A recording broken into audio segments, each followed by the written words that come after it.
Hey, folks, are you ready to see the start of a brand new MCU? Oh, wait. Sorry, No. my mistake. This is the failed start of the MCU. Hulk Yeah. 2003. That's right, before Iron Man and Incredible Hulk came to actually start things up, and even then, that's a clusterfudge But we'll be talking slightly about after later. the but slightly after the Sam Raimi Spider-Man movies, Yeah, at least the first one. people were hyped for this movie. Hulk 2003, made by Ang Lee, a director well outside his comfort zone, The as you'll be director of able to Crouching show. Tiger, Hidden Dragon, Brokeback Mountain, and Life of Pi, which are great movies, and it's just a sad part that they dragged them into this. Well, he was kind of enthusiastic, but we'll get to that later. For now, folks, start right before the Universal Pictures Universal, logo, yeah. and let's get going in 3, 2, 1, click. You know the I sad wonder. thing. You know Oh, the sorry, go sad. ahead. You know the sad thing is that if Disney does end up getting all the rights to Fox's entertainment stuff, that means we'll be closer to getting an X-Men movie in the MCU than we will be getting a Solo Hulk film, because Universal still holds the rights to Solo Hulk. Yeah. That's actually my question. I wonder what the thought process was back in the day for Marvel to give the movie rights to Universal specifically. I mean, back in Well, the day, remember, this was back before Marvel Studios existed. No, but I know that. What I mean is, they already had Spider-Man at Sony and the Fantastic Four at least, and soon enough, the X-Men at Fox. Why not give it to one of them instead? Because, Tio, green money. It depends on who Also, offers the most the money, too. Font. I know it's supposed to be a comic book, but come on, man. So, Yeah, and this score is done by Danny Elfman. And the problem is that for a movie that's trying to be serious and dramatic and all that stuff, and Danny Elfman's style of music doesn't really fit with this kind of movie. also, I mean, don't get me wrong, I love Danny Elfman, but Jesus Christ, he was the composer for Batman, Spider-Man, and now Hulk. Like, when did he suddenly become And the Justice, and later on Justice League. Oh my god, yeah, since it's an early 2000 movie, we need to see rapid, flashy sequences of things that happen. Not just Uh-huh. that, like, it just boils down to this, Joe. Like, he was just the wrong pick as a composer for this movie. Oh yeah. Speaking of- and I speak- get that. speaking of- My You know, main. speaking of wrong picks, speaking of wrong picks, I think Eric Banner's out of all the Oh God, a starfish! Good. Go ahead. out of, out of all the main big screen actors that have played Hulk, I honestly think Eric Banner's the worst. I agree. Well, but Dwibs, isn't it technically Ang Lee playing the Hulk? We'll get to that later. Eric Bana is, Well, however, technically that is kind of true. I'll explain Ba- later. Go on, Pedro. Eric Bana is a good actor. I'm willing to bet he was probably directed to act like this because he's much better than this and other stuff. Oh yeah, that's Um, right. I should probably mention also, this was in 2003, on the cusp of when film directors couldn't decide whether or not they wanted superheroes to be brooding or flashy and colorful. Yeah. Spider-Man had revived the genre, yes, after Batman and Robin, but oh my god. Okay, so But Blade though. oh, Blade was awesome. But remember, with Spider-Man's the one who revived the Yeah. genre, because Blade let's be wasn't- quite yeah, honest, Blade not wasn't nearly as popular. many people know Blade as much as they know What Spider-Man. about X-Men though? When Again, did X-Men yes, come yeah, out? 2000. 2000s. Yeah, Spider-Man's better known, sadly. I have to understand. I mean, correct me if I'm wrong, but I'm pretty sure X-Men and Blade didn't do nearly as much money and got as nearly as much of an audience as Spider-Man 2002 had. X-Men did. Did it? I mean, as good as What Spider-Man? helps it X-Men Ah! is more well known than Blade. Ah, close up Failed. with that monkey. Failed. Hey, is this just like the movie? Okay, so basically, the basic plot that this movie follows is that turns out the whole gamma research thing goes all the way back to Bruce Banner's father. Interesting choice. Hey, it's this film trend of, hey, the superheroes' parents did something to them, which for some reason superhero movies want to bring back. Like, I don't get why you want to do that Amazing Spider-Man, but It's funny okay. because in some comic events they actually implemented those for characters who didn't need them, like Deadpool in original sin. Oh, and don't even get me started on Ultimate Iron Man. Ugh. Okay, Danny, calm down, Danny. There's not really that much happening. Oh, good. Have your rods involved. This ought to be great. Look at the monkey. Monkey. And the monkey's dead, I guess. Oh well. Yeah, 3 people. One of them who's unfortunately Wow. You know, okay. This one of them sounds. who's unfortunately no longer with us. Oh, there we go. 1966. 1966. The story for GoldenEye, the Punisher 2004 movie, and the 2005 Fantastic Four. I love how we immediately Also, go from nice that. porn stash. I love how we immediately go up from like the guy looking up from a microscope and epic music to that mundane scene. Yeah. Awesome. So basically, they cut his funding as is per usual in most of these science fiction plot twists. So of course he's gonna started the movie. So of course he's gonna start testing it on himself. Oh, and by the way, Aaron, before you ask, no, this is not Bruce Banner. You think it would be, but no. Nope. Ah. Yeah. Okay. Basically, one of Ang Lee's decisions of this movie is to have it be shot like a comic book. Even for scenes like this, of course. Just doesn't work. And It's different mediums, Ang. Different mediums. Oh, Pedro, wanna give? not just that, do it more stylistic with a more cohesion in the style, like Spider-Man: Homecoming did. Speaking of which, Pedro, why don't you give some background on Ang Lee before doing this movie and why he may not have been the best pick for the job? Okay. Ang Lee is more known for intimate, character-driven movies, like Brokeback Mountain and Life of Pi. So, and to be fair, this movie is trying to tell a more intimate, character-driven story, despite still being a Hulk movie. The problem is that the screenplay is god-awful. And Ang Lee's choices as a director are really, really weird. He was just not the right person for this project. Let's be honest, the only reason they really brought him on was because he'd done some famous martial arts films. Here's the thing, those martial arts films didn't really come out in America, did they? No. Well, Crouching Tiger, Hidden Dragon did, but most of them didn't. Yeah, and they kept throwing Ang Lee's name all over the place. And that's the thing, look, martial arts remember, at the time he was really popular because of Crouching Tiger. And that one movie, though. Well, that's the thing, Dwibs, though. I mean, remember, Dwibs, this is back when superhero films were, on the mend after Batman and Robin. So, of course... Are we watching Hulk or Planet Earth? That's a tree. Oh, Merry Christmas! Oh, this is a Christmas movie now, I guess. Also, nice roast you have here. Oh god, I remember this. Basically, oh god, the slowdown. For context, audience, I actually watched this movie way back. I think it was in 2005. So I have only very scarce memories of it. Then I saw Doug Walker's review of it as nostalgia critic, and a lot of things that I actually had repressed came to mind. I always remember when it wasn't a good movie, but much like with Catwoman, it didn't remember to be this bad.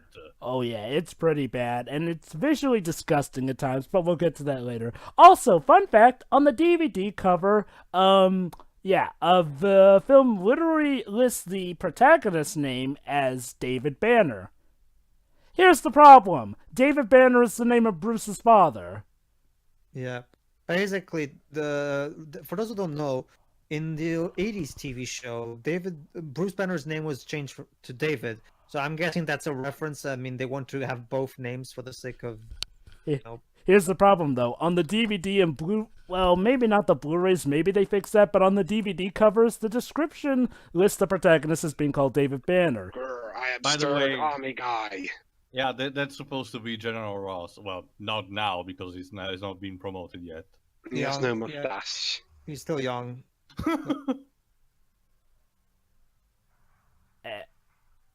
And he was... Yeah, basically, General Ross suspended his funding for his research. So what he's going to activate? He's going to experiment on himself, obviously. 30 And you would minutes. think that this would be, the class. Is he activated the self-destruct? I think so. Like the guy, it's like a gamma bomb. Now again, Bruce Banner, subjecting himself to gamma oh, radiation. Yeah, I remember this. If I recall correctly, they showed this sequence of him fighting with the plushie like for 50 times or something. Oh God, yeah. Duck and cover, yeah, cause Cold War and Remember, all it that. was like the 60s, like somewhere like 70s now, but still Cold War and shit. Get the fuck here. And yeah, okay. Yeah, and for some Domestic abuse for some reason. Actually, I don't get it. Why I would mean, you maybe- commit? Why would you do it at a time like? Why would you do it at all? But why especially at a time like this? actually, like, guys, I can imagine it was for the stress or act- something. act- There you go, that's the one. actually, guys, believe it or not, that's not domestic abuse. I mean, the film wants you to believe it's domestic abuse, but we're gonna see what actually happened in that room, and let me tell you, it's freaking stupid. Jabba Joe, Oh come on. god! Let the illusion live while it lasts. Oh, come on. Why these effects? Yeah, these effects have not aged well at all. Ah! Yeah, please, who was the editor? I forgot. I'll check. I really wonder if it was Ang Lee himself. Tim. The editor was Tim Squires, who More who's like Team gone- Squandered, am I right? Yeah. Funnily enough, he's actually an Ang Lee regular. He did Crouching Tiger, Hidden Dragon, and he did Life of Pi. Hey, guys, Yes, Eric Bana's totally just a teenager here, right? sure. I mean, It looks like one of those quote-unquote teenagers from the Power Rangers. Wow, I'm even the editor has having an idiot moment. like, seriously, guys, would it have hurt to have hired a teen for his teen years?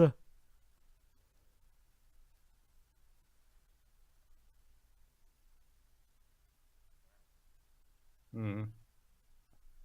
Oh my god, this scene reminds me exactly of Spidey's bedroom in Amazing Spider-Man. Oh, and I almost forgot. This also looks a bit like the Spider-Man room from Spider-Man 2002. Yeah. Remember that for later. Well, it's pretty clear that this movie was trying to chase the success of Spider-Man. If by chase we mean blatantly rip off at times to the point where you think this should have just been called Spider-Hulk, but yeah. Yeah. See, And there we have our Bruce Banner for this film, Eric Banner. Ugh.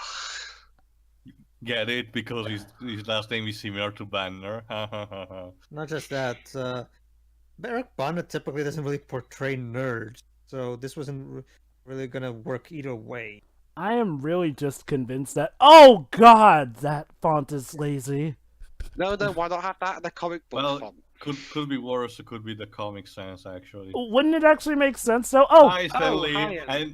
and Lou Ferrigno, who played the Hulk in the, I forgot, what was like its 70s. 80s TV show, yes. they also have him now Wow, playing even at his, well, I gotta say, even at his age, he's still got quite the physique. Oh yeah, Lou- Yeah, he's fit as fuck, dudes. you know, What's the sad part, Whips? What?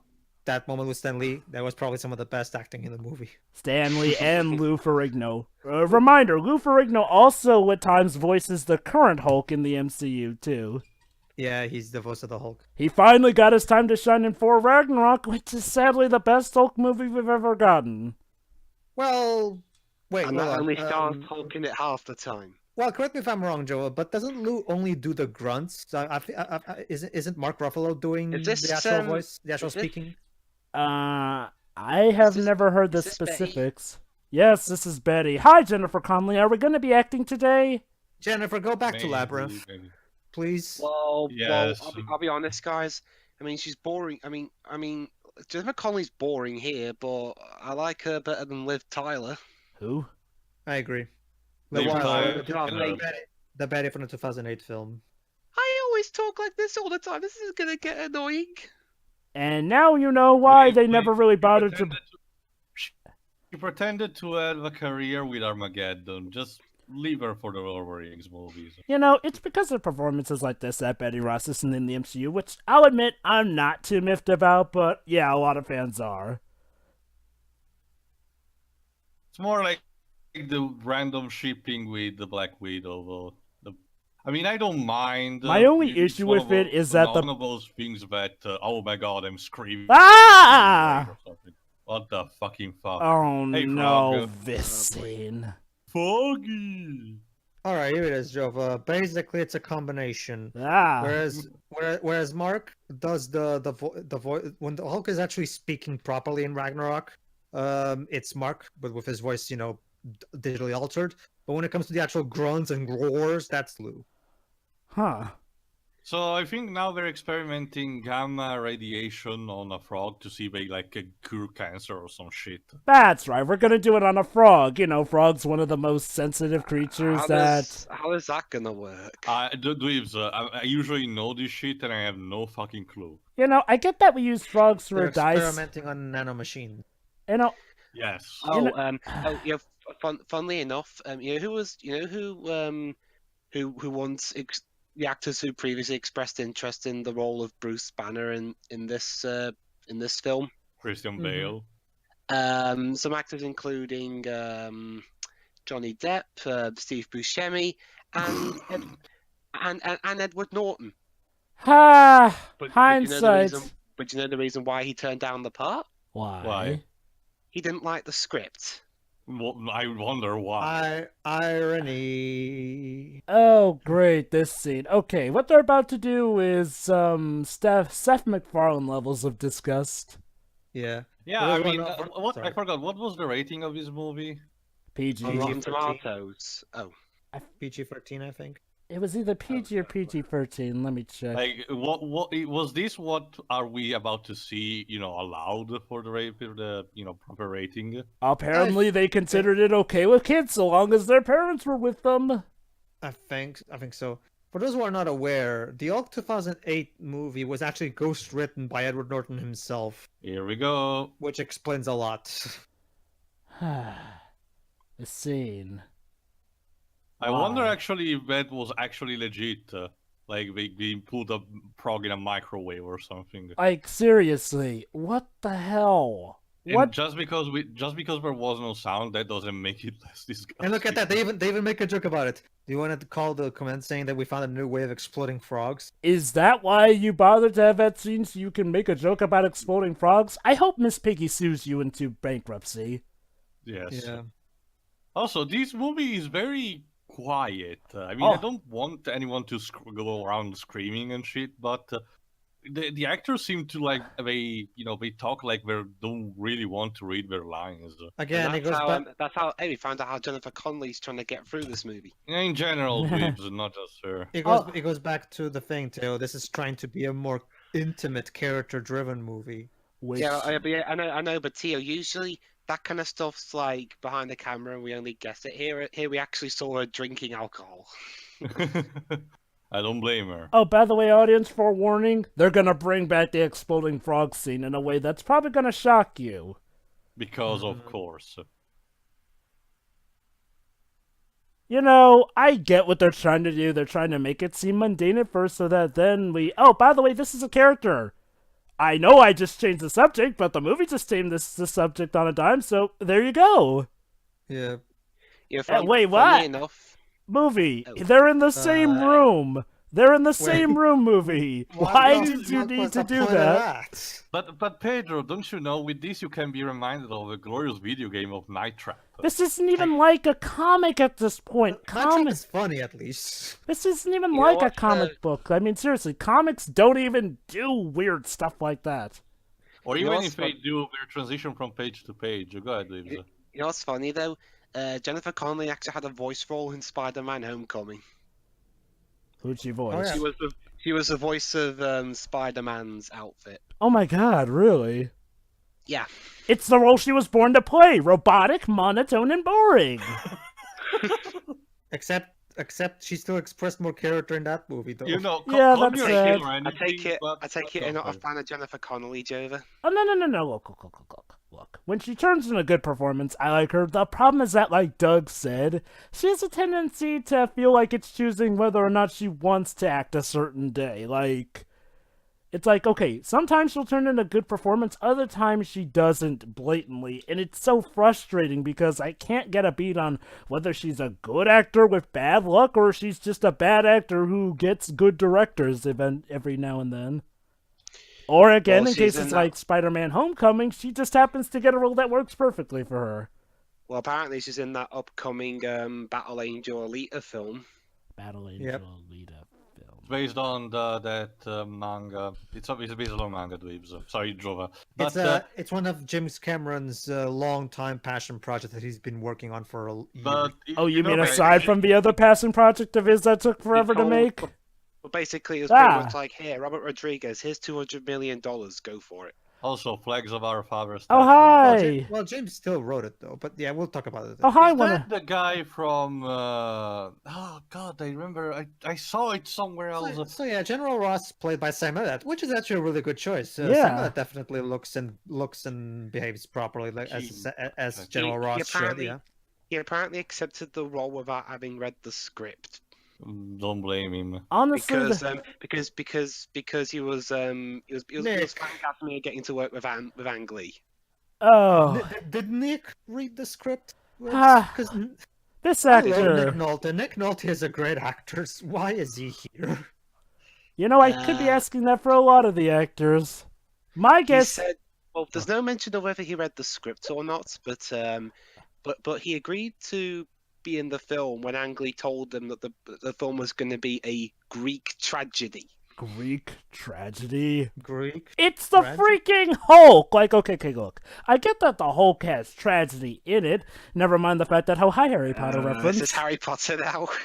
Yeah. That's distracting, but whatever. Oh, wait, never mind. We just transferred into a flashback, I guess.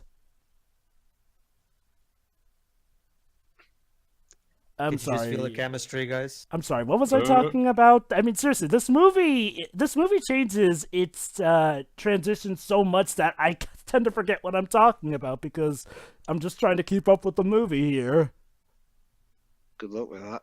How can a movie be so boring and yet so wacky at the same time?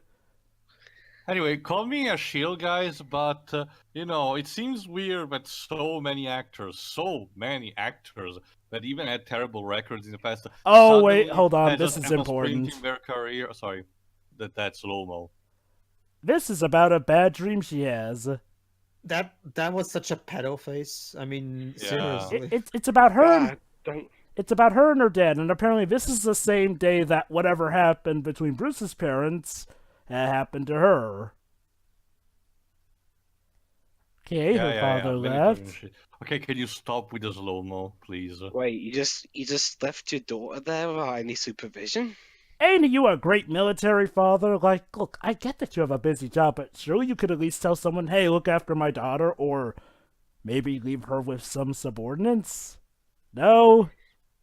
Yeah, just say, you, stay here with my daughter or something. Okay. Woman ominously singing in the background. I don't understand. Oh! Why are we watching this? What does this have to do with anything? By the way, that green explosion in the background, that's a reference to the Hulk's origin. But no, and now Bruce Banner as an adult holding Betty as a... Ask me what it means! Ask me what it means! No, even better, Bruce Banner in an ice cream outfit, holding a child and about to choke them. Yeah, call the alarm.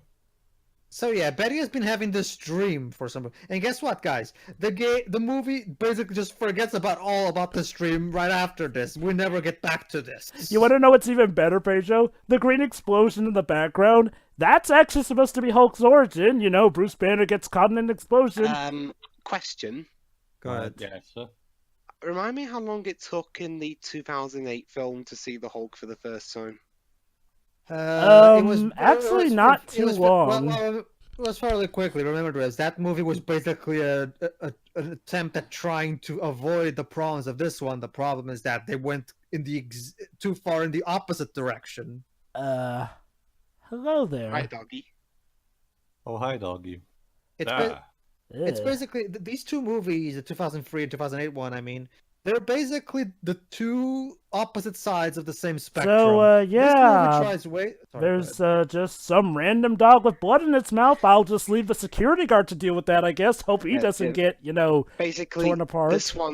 this one tries way too hard to be serious. The other one tries way too hard to be silly. Well, Anyway, sorry. I'd argue the other one also tries to be serious, but sort of in the same way that Expendables tries to be serious, and yet they managed to screw that up. It's not so much that. I think the best way to put it is that this movie tries way too hard to be dramatic and complex and whatever.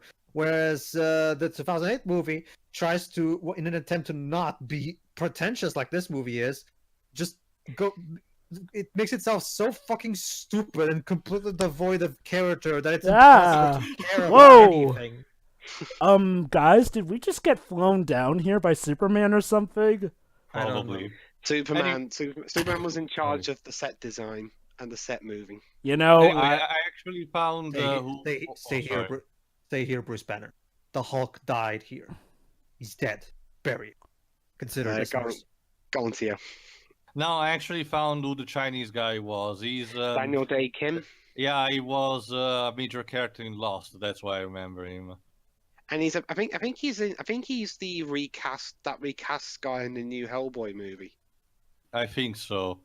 But anyway, what I was saying before, yeah, isn't it like kind of coincidental that actors we even had bad careers up until they joined the Marvel Cinematic Universe? Suddenly, they actually get good directions and everything. Most of the time. Oh God. Well, again, I'm expecting David Attenborough to start talking. Well, having a good career in Hollywood is all about having good connections. Probably. And good luck. Just like Doctor Strange asks. Pedro, remind me. Yes, Jova? In Betty's dream/flashback, that green explosion, was that caused by Bruce's father? I don't know, Jova. The movie never actually gives a proper answer. Basically, audience, in context, the Hulk's origin is basically... Movie, you're stupid. Oh, by the way, yeah, that was supposed to be scary. You're aware, movie, that you're ripping off that scene from Home Alone with the old guy and the... Alright? I'm sorry, were we supposed to be afraid of the guy with a bunch of doggos with him? And yet it was scarier in Home Alone than in here. I actually wonder what could have happened if this movie was actually directed by Chris Columbus. I mean, 2003 Chris Columbus. It could have been better. Much better. I mean, again, it's simple to if it would the reunion between Bruce and his dad would be that. Okay. You know what? One thing we can definitely all agree is that Ang Lee's style does not work here because look. See, here's the thing. He did martial arts, yeah, but look, even with that, yes, martial arts is a form of action, but would you even really consider the Hulk of all people a martial artist? Like, no. Come he on, could have really? made an Iron Fist movie, maybe. Yeah, I mean, seriously, Ang Lee would have been better for an Iron Fist movie. Iron Fist is not popular enough. Apparently, it's popular enough to get a god-awful Netflix show. Yeah. But we can talk more about that later. Basically, I'll prove I'm not insane by being insane. You know, for reference, there was actually a martial artist episode in the classic Hulk TV series with Bill Bixby. Here's the thing, though. That wasn't about the Hulk learning martial arts. It was about Bruce trying to learn inner calm stuff here and there. And let's be quite honest. We don't come to a Hulk movie to expect him to, learn about the meanings of inner calmness. Well, to be fair, Java, his Bruce Banner's search for inner peace is kind of one of the big things. I mean, he wants to find a way to have inner peace so he can properly, leave. I get that. What I mean is okay, here's the thing. That takes up so much of the time with this movie to the point where we barely see the Hulk. This is just supposed to be the origin story anyways. Yeah, I mean, look, I'm okay with him trying to find inner peace here, but that's something that at best is a subplot. Like, okay, it's okay if you make a TV episode around it. Should have been reserved for a sequel, not this movie. Speaking of music, we were talking about music earlier. The film wasn't actually meant to be scored by Danny Elfman in the first place. It was actually meant to be. Free people all at once. What does it mean? It was actually supposed to be done by Michael Darner, who's Ang Lee's usual guy, but Universal rejected the score because it had a lot of non-traditional stuff like Japanese instruments and African ones and Arabic singing. So they gave Danny Elfman 37 days to do a new score. No pressure at all. Spur him on. Well, again, I think Danny Elfman's kind of used to being a last-minute composer. I mean, remember, I think he had like a few weeks to do Justice League score. Well, okay, to be fair, that's Danny Elfman of now, though. Was he really used to it back then? I'm not really sure. I mean, because, trust me, okay, look, here's the thing with the soundtrack. There are quite a few good sound tunes, but there are definitely times when you can definitely feel like he was rushed and couldn't come up with stuff. Also, this is totally a good idea. Have a guy who doesn't have a hazmat suit on fix the gamma tech. What could possibly go wrong? Now... They need a composer. I don't know, just... Oh... Oh boy. My guess is they got retarded. My guess is they got Danny Elfman for this because Spider-Man. Okay, and here's another thing. See, all right. To be fair, this is actually inspired from what happens in the comic, where Bruce Banner. Okay, basically, it's comic history time. Basically, when Stanley created the Hulk, he wanted the Bruce Banner to become the Hulk in a very heroic way, so that the reader could. Ooh. Yeah, how is that supposed to save the guy from gamma radiation? That too. Well, and look! To be fair, Joe, you can apply that to the original comic as well. But yeah, true. Okay. Anyway, basically, Stanley wanted Bruce Banner to be the hero, obviously, and he wanted the reader to like the hero. So obviously, he wanted Bruce Banner to become the Hulk in a very heroic way. How? By literally trying to protect someone from doing it. In the original comic, it was literally a stranger, a teenager, who ran into the fucking test field because of a bet he made, and Bruce literally tackled him and literally protected him and took all that gamma radiation. That's why he became the Hulk. That scene that you just saw, where he helped Harper, that's once again, this movie's version of that scene. Go ahead. Here's the problem. Okay, for first though, problem number one. Yeah, in the original, it was like a gamma radiation explosion. The thing that we've been seeing in Betty's flashbacks and also in his eyes there. So, I guess what I'm wondering is, if you could clearly do that, why not have that be the catalyst? And two, one of the reasons I do like his origin is that, that idiotic kid actually does learn he was an idiot, and as such, actually does join Bruce / the Hulk on their journeys and becomes a good, ally. He owes him his life. Yeah, but here we don't get that. It's just some random guy, and okay, look, I get that the Hulk was never really about that guy, but I feel that it kind of takes away from it, not including that. I guess it's heroic that he'll do it even for this guy. Here it's just, with the way this movie's going, they clearly could have added his ally in, especially considering stuff they do. And the weird thing is that Incredible Hulk is kind of a sequel to this because it takes some things from this, except also retcons some things too. It's really confusing. Yeah. What the fuck? It's a lizard! Turtle! No, lizards. Sorry. Wait, hold on. I didn't know this was a Spider-Man movie. I don't understand. Look! The Hulk! The frog exploding! Ask me what it means. Did you like that, audience? Oh, you thought you were done with the gross out stuff. Now you feel the touch of Kojima. Now I'm imagining Kojima making an actual live-action movie. I'm pretty sure he would be perfectly. Remember, Dwebs, he studied. He filmmaking. wanted to do that, yeah. He studied filmmaking. He knows how to. The only reason he didn't get into filmmaking eventually was because he realized all the stuff he could do with video games. He played Super Mario Brothers and fell in love with games, basically. Also, when you get down to it, video games can be much longer than movies, so, yeah. There we go. Who's beardy over here? Bruce Banner's father, Dwips. Oh, But Pedro, it's you supposed to be a spoiled the spoiler. twist. How dare you? He's gonna tell him right now. Also, Oh yeah, Dodgers. that's right. He does tell him right now. Kind of makes you wonder what was the point of even hiding his face in his very first scene as Nick Nolte. Reasons. Raisins. Don't worry, I've got my reasons.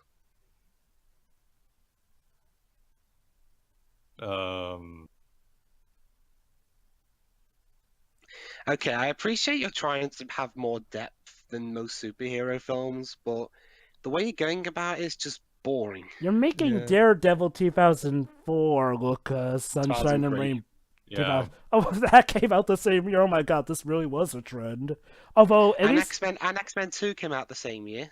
see, with Daredevil, it made sense about him being dark and brooding at the very least. Here, If only we didn't push the fucking button too much. I know, right? It's a shame. The Hulk is supposed to be a more balanced superhero in the sense that he's not like a balance between action and drama. Like you should have a balance of both, but a good balance. Like whereas this movie, like I said, this movie goes way too far into the drama spectrum, whereas the 2008 movie goes way too far in the action to the point where it's impossible to care. Like hell, even the old classic Bill Bixby series, which has famous for that ever sad piano theme that pretty much is the key to sadness, has happier moments, to the point where there was even Of course. I know. I'm saying it's like, oh, look, how can you be even more depressing than the classic series? I mean, again, the classic series had it right, I mean, it was sad overall that he had to leave his old life and that he might not be rid of the Hulk. Although, here, they really go way, way, way over the mountain. Like, it's not just over the top or over the hill, it's over the mountain with how dark they make this. Also, this scene is still going. Yeah. So, These close-ups, man. What are they even saying? Stuff. Basically, Bruce's dad is telling him, "You have something that is, and you can achieve that power." Basically, Bruce's dad got completely obsessed with his research, and he really wants to use Bruce's power to basically become a powerful monster, so he can rule the world and shit. oh, but Pedro, that's not his plan yet. Because right now, the film is suggesting that he just wants what's best for his son. I'm not even kidding. As far as we know right now, he just wants what's best for his son. He could have easily taken a blood sample from him if he wanted to do something malicious. But no, in fact, he even warns him to watch his temper. Obvious foreshadowing is obvious. And there you Okay, go. thanks, Now we're gonna get the first transformation. Nope. Actually, Is no, it we're not? just getting Nick Nolte. Had you fooled there. Yeah. Oh, sorry. We thought this was a Hulk movie for a second. Well, I'm pretty sure it's near. Nope. Rapto, no!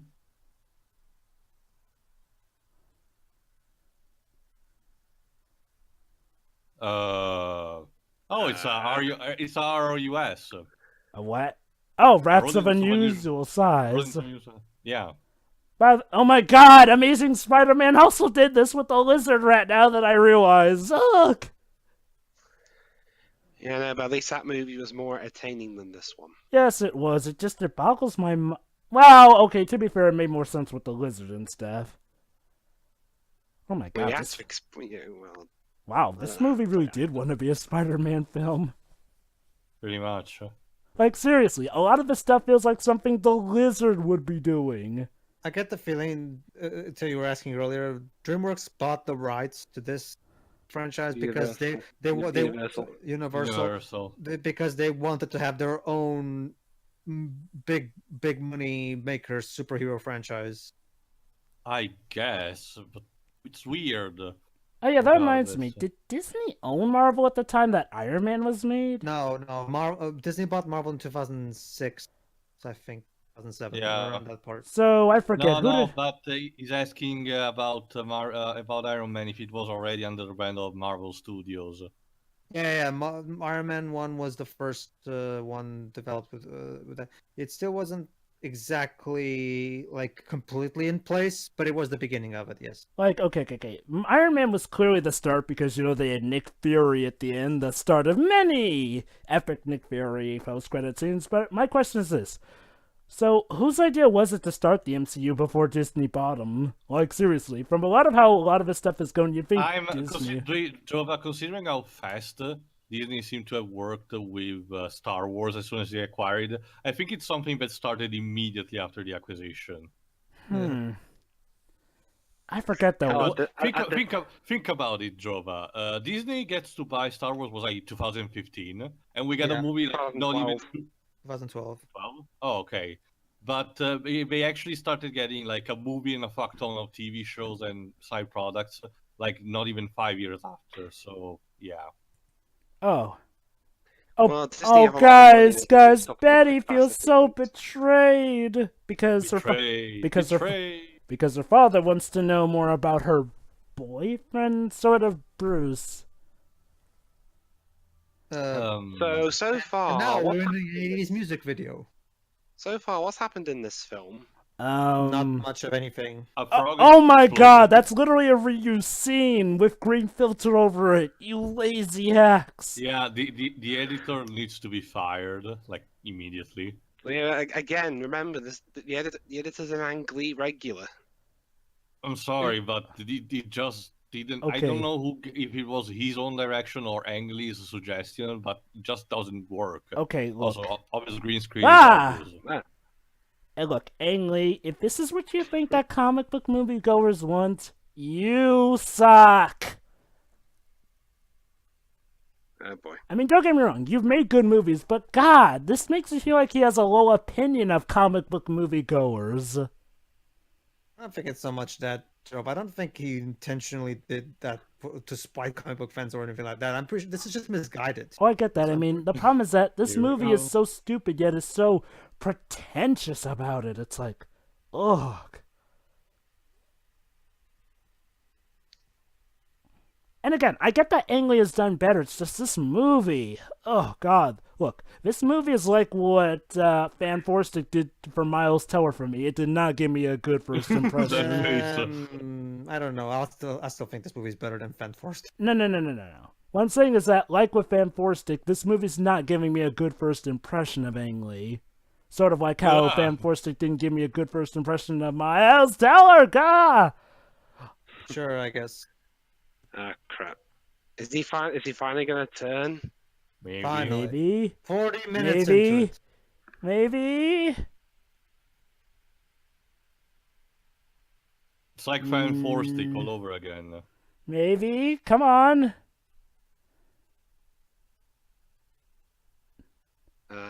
Anytime. I'm waiting. Jesus Christ, Eric Banner, you're making Matthew Broderick from Inspector Gadget look like he could pull it off. Editing. There we go. Oh my God, it's finally happening. Duh. He's turning into Ang Lee. Yeah, fun fact, folks. Ang Lee is the one who does the motion capture and acting for the Hulk. Interesting. Yeah. Yeah, why? But why? I have no idea. Did Ang Lee want to be an actor or something? Maybe. I have no idea. I can just imagine Ang Lee ripping up everything here and going about how this will be so deep and artistic. As artistic as Tommy Wiseau's The Room. You betrayed me, Betty. I'm actually wondering if this was just Ang Lee being frustrated with the script. Who was the scriptwriter for this movie? Josh Shamlis. Three people. Yeah, but he was also the story writer, so I'm assuming he was probably the head. Oh, so Ang Lee was also the story writer. No. He had no involvement in writing. The writers of this film are James Schmaus, Michael France, and John Turman. And James Schmaus was also the story writer. Never heard of those guys. Well, why do you think? Michael France was the co-writer of GoldenEye and the 2004 Punisher, And the 2005 Fantastic Four. I forget what. Oh wow. Well, that explains the stuff with the Thing then, which kind of feels like a Hulk ripoff at times. But forget, was 2004 Punisher the good Punisher film? It was the okay Punisher film. Right, it's the one with John Travolta as the villain. Oh boy, here we go. This scene. Hello, you come here often? Don't worry. What's the actor's name again? Nick Nick Nolte. Nolte. Don't worry, Nick Nolte. It's just the director. You'll be fine. Maybe. Hey, boss, I was wondering, I was thinking maybe this movie's not exactly going the best, you see, and I was thinking maybe we should consider a few rewrites here and there, like maybe actually properly make this a superhero film. Maybe Why properly. would you want to touch him? But remember, Theo, he technically created him. So. Charming, Literally. literally in every single way. That's disturbing. Again with the fucking plushie. God damn it. So, is Nick Nolte touching Ang Lee's face awkwardly? I guess so. Yeah. Was this one of Ang Lee's dreams to have his face touched by Nick Nolte? I guess. Kill it. hurt my mother.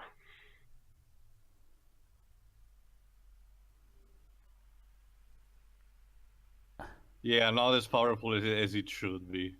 Oh, and this line.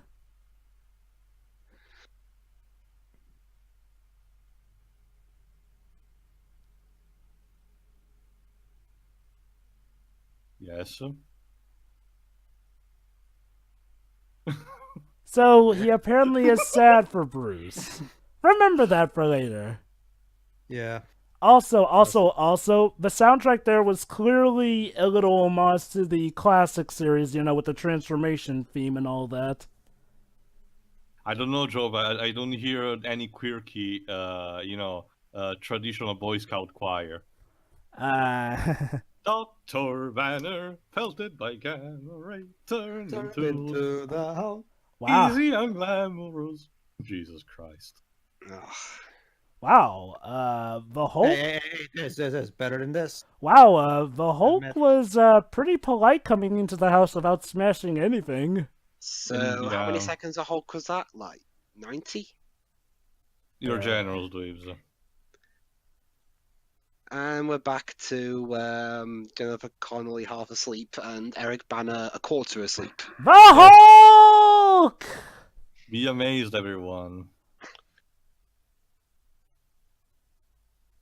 Oh no. I had the weirdest boner. I had a weird dream. I was a villain on Star Trek. Wow, I had a weird dream that I was a robotic suit for some teenage boy with spider powers. But you're a robot anyway. Shh, Jova, they don't exist in the same universe. Yeah. But honey, you're a robot anyway. Princess Diaries 2, it explains everything. Ugh. Because Stan Lee is in that movie for some reason, folks. That's the key to everything. Yes, for some reason. Wait, it explains how Bruce Banner had plastic surgery 2 times over, according to the guys of Shameful Sequels. Uh-huh. Mm-hmm. And it also explains how the Human Torch became Captain America, Nice. and And- how and the Human, now and how the that's- Human that's Torch supporting- became. And now that supporting character in Ghost Rider Spirit of Vengeance became Heimdall. Oh, and don't how- you know, and guy, and how the Human Torch became the Black Panther villain. and how General Ross Actually, became, it's a supporting character, I think. Anyway, and how General Ross became the first Ghost Rider.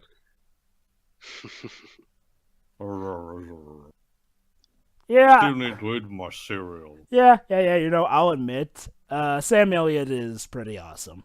It's a shame they didn't bring him back as General Ross. I mean, don't get me wrong, John. William Hurt. Yeah, William John Hurt got William better. Hurt. William Hurt thankfully got better. Different But- universe, though, Jova. Huh? Different universe. Again, though, Incredible Hulk is kind of a sequel to this movie. It hurts my head thinking about it. The only similarity they have is that this one ends and that one starts in South America. Don't forget, So- Dwebs, there's also several plot references they make It's to the first one. We're actually almost 10 years since the 2008 movie. I wonder when Universal's rights expire. That's... No, don't you see, guys? They got them on a time loop. They'll never lose the rights.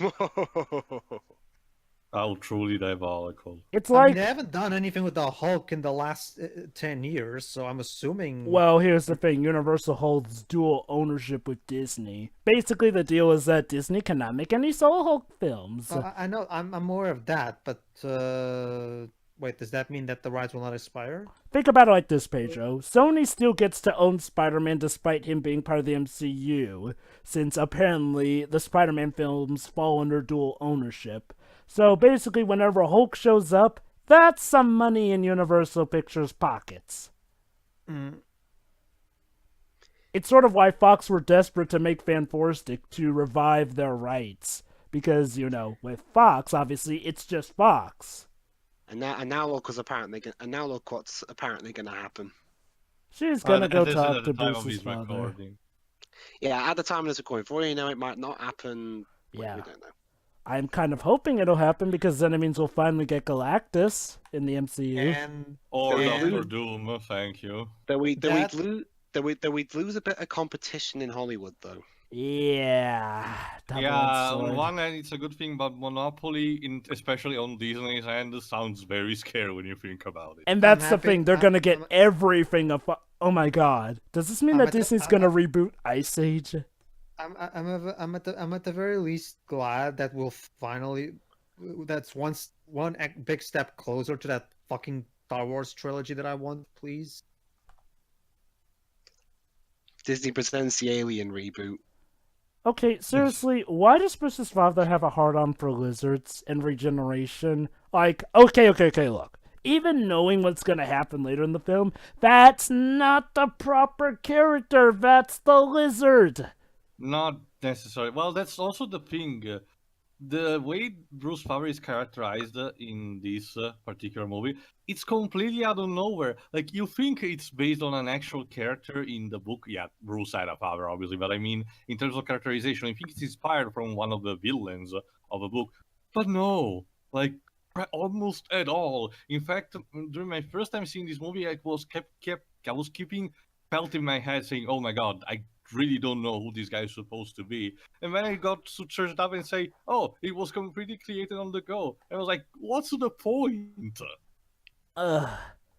Like, I know that the Hulk doesn't have as strong and memorable villains as, like, say, Spider-Man or the X-Men had, but there are still some materials to work with. You have the Or at leader least for crying out loud. If you want to convert his father into a villain, make him Maestro or something. By the way, like I said again, his character motivations change on a dime. Like, one minute, he seems to be in it for Bruce's healthcare. Another, he seems to be in it for Bruce's well-being. Oh, and here he's taking a handkerchief from her to set up a really stupid scene. Okay, basically what's going on here is that Jennifer came here to get some answers, and everyone's going to say, my son is unique, and because of that, the world will not tolerate his existence. X-Men. Like, Yes. Yeah. like, I know what they're building up to, but oh my freaking god. That's blatantly X-Men. Not just that, but Oh. yeah. Basically, the thing is, Jennifer's trying to go, but he won't tell me any. By the way, speaking of comics, currently Hulk is dead thanks to Civil War II. Yeah. How is he dead? Why, somebody just shot Bruce Banner in the head with a bullet because we totally know that works. Joe, we're talking about the company that recently had a plot point of Red Skull eating Professor Xavier's brain. And that wasn't the Ultimate Universe. Yeah. And But- then Marvel Studios did Civil War 2. But not only that, Well, though. they made Civil War 1 good, so See, here's the thing, though. It's like, well, normally comics like to rip off the movies when they're popular. So you'd think the comics would have remembered Bruce's whole spiel in Avengers movie about how he tried to shoot essentially, himself. now we're going backward. Yeah. Also, how ironic that General C is losing his temper here, considering what will happen to him in the comics in a couple of years. Basically, Dweebs, after a while, I mentioned this in other times, but Dweebs, for a while, after a certain point, Marvel decided it was a good idea to transform almost every single supporting character of Hulk into their own Hulk. And so first General Ross became the Red Hulk. Okay, interesting concept, although a bit weird considering he's supposed to be an old man. But when he's Red Hulk, he looks just like regular Hulk. He but even loses I his still believe him. mustache. Then they made Betty into the Red She-Hulk, which was already the regular She-Hulk was already supporting character. But when we made Red She-Hulk, and then they turned Rick Jones, his best friend, into a clone of Abomination. Yeah. Oh, but Tia, don't you remember how before making Betty Red She-Hulk, they also made her Gamma Harpy? Now Bruce is being banned from going to the lab and approaching his daughter. Because General Ross doesn't believe that he doesn't remember what happened, even though General Ross himself even admits that he was a really young kid at the time. So, hey, Ross, maybe. Right. Funny enough, I was just reading the TV tropes page for this film, and it states that this film actually does have quite a lot in common with Logan being more of a more quiet, dramatic film as opposed to being an all-out action flick. Here's the problem: it's with the Hulk. And Logan was actually good. Like, Logan was actually had the advantage of being based on an actual story, Old Man Logan, while this tries to do whatever the fuck it wants. Also, there was also a Hulk comic, I believe, called At World's End or something, because, we love to do superheroes in apocalyptic settings, which was actually an interesting take on how Hulk would handle being the only living person and slowly actually dying. Oh, God, this is still going. Yeah, that's one of the problems. This movie is fucking slow. Like, even for simple stuff like the conversation between Bruce's father and Betty, it took forever. Also, Nokia! A Nokia 3310. I remember those. Believe the memes. They are actually indestructible. I tested myself back in the day. Okay, time for a fun fact. In the trailers, you can actually hear Eric Bana saying this line that I'm about to quote. One thing's for sure. You wouldn't like me when I'm angry, which is, of course, the iconic Hulk line. Keep that in mind, because this is what it brings up in the actual movie. Keep that in mind for when it comes in. Insert Taken joke. Actually, I wonder, Liam Neeson as the Hulk. No. Oh yeah, I forgot to mention. Nick Nolte is not going to try and kill Betty for no real reason. Hey, remember how he just seemed to care for his son? Now he wants to kill Betty. I don't know why. The script told him to, so... Oh, you think that's bad, guys? I kind of wish, after seeing this film, I kind of wish we could just skip to Logan so we can see how you can do this kind of film correctly. Honestly, Dweebs, despite the tone, the differences are still major in the sense that this is supposed to be set in everyday's life, while Logan is supposed to be post-apocalyptic. Yeah. There's no real comparison to begin with. And besides, there are plenty of superhero films that have done the whole slow, quiet thing well and better anyway. Hell, even Green Lantern 2011, which was also supposed to start the DC cinematic universe but failed, did this stuff better. Oh yeah, and they're both green-themed heroes. I mean, don't get me wrong, Green Lantern but it at least remembered to have heroics. I mean, sometimes. Hell, I dare say that Hot Wheels thing, while incredibly stupid, was creative even for Hal. Okay, Bruce, are you finally gonna be angry? Oh, no! well, he's about to. Oh yeah. By the way, this random schmo was able to get past a Secret Service agent just like that by shoving him off. Suspension of disbelief. Well, it's still better than Tony being able to sneak away from Shield security in Iron Man 2 off screen.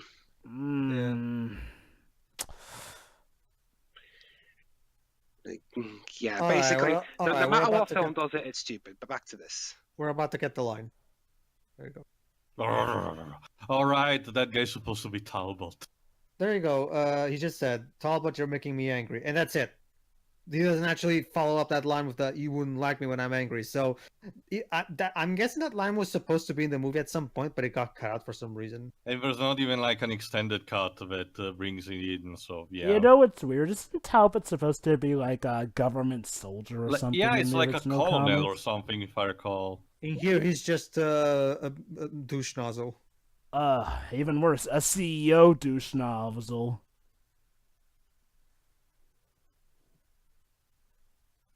Mm. Hi, Yang.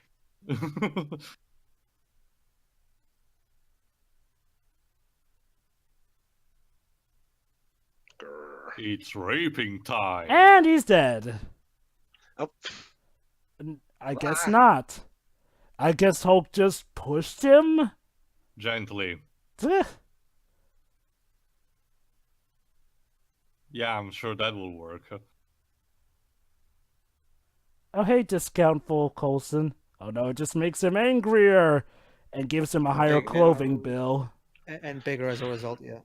Oh no, he'll grow too big for his underpants. no, I don't want to see Hulk dick. Thor Ragnarok did that funnily. Ow. And he's That? dead again.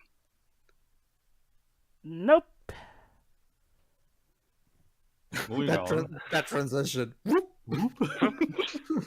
Yeah, I'm surprised he didn't do a whooshing sound effect. You're like, Oh god. Okay, guys. Time to see how Bruce's father is gonna try and kill Betty. What evil, diabolical plans will be act upon her? Simple. Gamma mutant dogs. You're probably thinking Pedro's kidding, aren't you? You're probably And thinking not there's just no way that, the movie would be that Not stupid. just that, you think, oh, it's gonna be like ferocious hound dogs or something. Well, Bloody one of them is a dogs. pit bull, so kinda, yes, but one of them is a fucking poodle. How do you make a poodle terrifying? Yeah, I just want to remind everyone that this movie was trying to be all serious in tone and everything. Remember that for what's to come. That's like making a terrifying chihuahua. I mean, look, don't get me wrong. The movie's already been loony enough with the stupid as all heck camera edits here and there, trying to be like a comic, and that's been jarring with the tone. But Isn't this movie exciting, Pedro? well, folks, what you're about to see is well, if you haven't seen this movie yet, you may never find this serious again.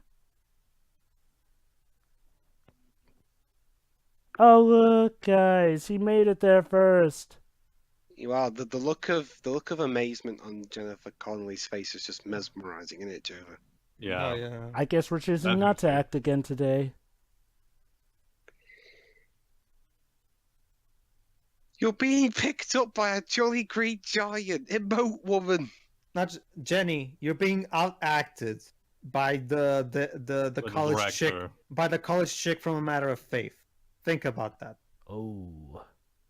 You know, look, Betty, I get that you've been told stuff, but how do you even know that's Bruce? Or Like- that it's someone that you can trust it or something. Although, hey, funnily enough, later on she going to marry Jarvis.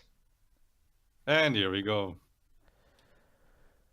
Well, Mutant? Christ, they look as bad as the ones from Son of the Mask. Yeah, the CGI is terrible here. Well, the one in the mask is intentionally disproportionate and No, uncanny. Son of the Mask. Oh, it's kind of the same like in the first movie. Well, actually, Tio, No, sadly, I'm gonna have to disagree with I'm you. sorry, The Tio, effects in the first movie are much better. and that's sad. Don't Have you instead. Have you ever actually seen Son of Mask 2? Well, I saw the review enough to see actual clips with the dog, and I remember seeing the first movie, so I don't Trust know. me, Yeah, Tio. but the baby, Teo, the baby. Also, the baby, obviously, I was referring to the dog. okay, only. okay. Seriously, Tio. Okay. Also, seriously, Tio. Compare the Mask Effect dogs in the first movie and the second movie back to back. You'll see the difference in quality. Although, yeah, you can also raise the argument that being a more recent movie, they should have been better by default. Not only that, but the dog didn't have the mask on for as nearly as long in the first movie, so they had more time and money to focus on that one scene where he Also- wears it. Yeah, again, our first big action scene, and it's Hulk fighting against a mutant poodle, pretty much. And guess what? And guess what, everybody? In the sequel game, yes, there's a game that's a sequel to it, so and we'll also be doing that. Played by me, by the way. Let's just say the Hulk game also has a shit ton of mutant dogs for you to fight, Only Because, it's... because we totally needed that. Spoilers, there's little to no reason for them to be there in that one. By the way, he kills the dogs, by the way. Yeah. Don't you see, Jova? If it's against animal cruelty, is fine enough, apparently. No. The rating for movies and media works in mysterious ways. Again, this was a movie the that... animals are evil, therefore it's okay. Again, like Spider-Man, this was a movie they thought would be perfectly fine for kids to come to the theaters to see with their family. That face, though. What, Jennifer Connelly's? Now look, I'm my not... Face when my face when I have no face. No, look, I know that, look, I get it. It's good that you think that kids can handle death and stuff because, they can. But this is just... Stupid. The effects are... Did it exploded to dust? Apparently. Oh, Also, the poodle is strong enough to shake the camera. Ah! oh no, guys. I should be afraid of a poodle. And it is dead. You And that know... exploded it to dust. Oh, nope. Will do. Okay, is that particular dog only attack is to, hit the shoulder? So... Yeah, this is still going. And there you go. So, did that poodle just get blown up? Yeah, he got vaporized when all the Hulk, tossed it on the tree. So out of all the dogs, the poodle was the one they had go out last. So are these dogs actually living mutant piranhas? Piranhas or Piñatas. something? Teo, that's a microaggression towards Mexicans. So Yeah, I'm I'm gonna kill myself after this Well, movie. actually, I did it too, so Tia, can I join you? Yes. Sure, You, sure, you why two, not? You two go to PC jail. Oh, what's the matter, film? You don't want to throw in another umpteen jump scare? Okay, seriously, that's another issue with this film. It tries to be practically a horror film with the amount of jump scares. It's an issue I had with Batman. And also the uncanny valley of the CGI. What did you say, Jova? It's an issue I had with Batman v Superman as well, but that film didn't nearly do it as much as this one does. And, I get it. Originally, the Hulk was supposed to be a take on horror stuff here and there, but this is one of the weirdest, most stupid ways to pay homage to that. But at least with BVS, Snyder remembered that's supposed to be an action movie. Yeah. Basically, folks, another thing, Stan Lee originally intended the Hulk to be a take on Dr. Jekyll and Mr. Hyde, as well as the werewolf, of all things. Also, yeah. Eric Banner's like, Jennifer, I can't take this shit anymore.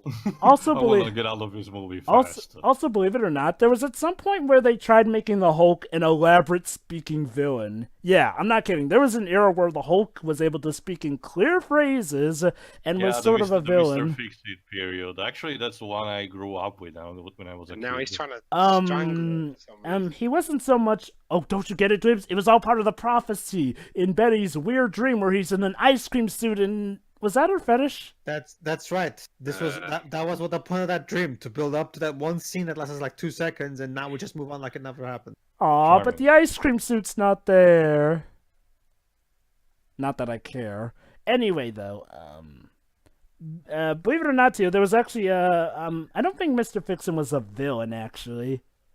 It was flip-flopping. Remember, he was working as a bouncer at Las Vegas, and for some reason, Marvel decided to throw a lot of mystic villains at him, like Satanish, or Grey Gargoyle. Basically, there was Then some. again, it was during the period of the Acts of Vengeance, so Marvel did all those stupid things back in the day. Basically, there was some point where, Green Hulk actually could speak in clear sentences. It actually does happen from time to time. Like, there's this one arc where Spider-Man has to foil him or something, where he finds Hulk's. In case you're not, Hulk calls himself his secret lair, which is pretty much a cave.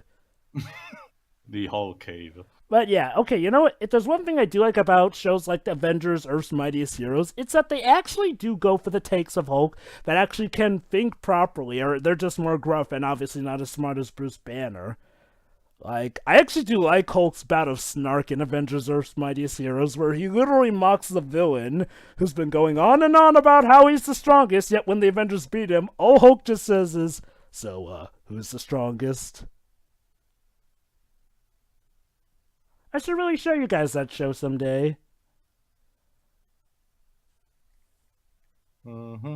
Oh, wait, that's right. Oh, right. Avengers Earth Mightiest Heroes, it got canceled because... actually, I I'm have sorry, I can't hear you. Oh, a split screen. Okay. That was Looney Tunes-esque. Let's just say, you know what's interesting too? What? Yokai Watch does a lot of visuals like those, except this is for Yeah. comedic purposes. Well, This- simply put, it just knows how to use the fourth wall to its advantage. Wow, I just realized, yeah, this movie has the fourth wall in it. And yet, it expects us to take it so dead serious. Like, okay, I'm not saying that you can't take fourth wall breaking films dead serious, it's just the way they're doing the stupid editing is so loony. Like, intentional or not, somebody should have realized that this messed with the tone of the movie.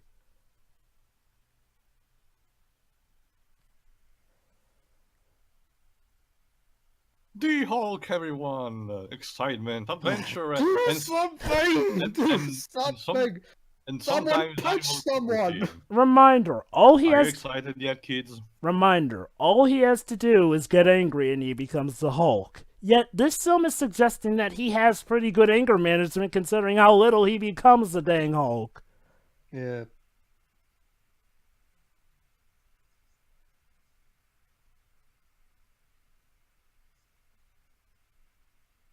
Jesus God, this movie. A chain reaction. Yeah, once there was an explosion, yeah, and shit. When Dr. Banner was working on an android, suddenly a huge explosion happened. However, as a cruel twist of fate, he resurrected himself as an amalgamation. Bruce Banner is now Android Banner. Oh, Android Banner is a kind-hearted android. Joe. Yes, we know. No, I'll show you. Yeah, that. yeah. I mean, I'll show you that joke. It's Let's just true. say Jova that OK Watches decided to go full Japan recently. oh goody. And we mean that in a good way for this. For Yeah, the- let's just say the weird type of Japan thing. Oh no, those tranquilizers and shit. You know, Okay, Betty- these style of editing I kind of appreciate a bit more because it makes sense in context. you He's know, literally fading, so the scene fades with him. But the movie should have deserved a bit more like this. You know, more ser- cleverness. serious question, Betty. Why did you sold him out to your father? Not only that, why did you need to sell him out? Like, seriously, what reason does Bruce have to reject the military's help? I'm so tired of this movie. But don't you see, Jova, the militaries are rough, stereotypically Yeah, graphic that's- and shit. You know, that's another thing also. General Ross in this movie is actually not the scumbag who wants to extract Hulk, and yet in Incredible Hulk, they make him the stereotypical evil guy who wants to extract the Hulk. Never mind the fact that that's more Riker's thing than General Ross's Yeah. thing. Also, this music. Are we in Fuck is Prince up of with this Persia music? now? We're in Prince of Persia, Assassin's Creed Edition, and we're in the modern sections. We are so No, screwed. please, God. I don't want Desmond Miles tell me about bats and squirrels. Oh, Desmond Miles, definitely one of Nolan North's lesser What, performances. it was voiced by Nolan North. I didn't know that. Yep. Hey guys. Hey, Well, Dribs. it was back in the day probably when Nolan North was accepting every role that came down to him. You mean he And still he, isn't? he still does. I Yeah. don't know. It seems that he have raised up a bit his standards. He was freaking Engine in Mind of Mutant. And Crash of the Titans. Yeah, he was good in those, although he got barely used in Mind Over Mutant. And he was also Brawl in the War for Cybertron games.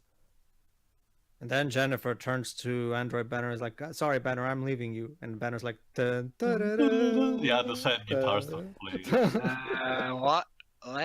This is all an underground, top secret Look facility, at color that. coded for your Look at that convenience. CG from 1995. Oh wait, You this know, is what- 2003 you know what this movie. reminds me, Pedro and Dweebs, after last Yeah. season.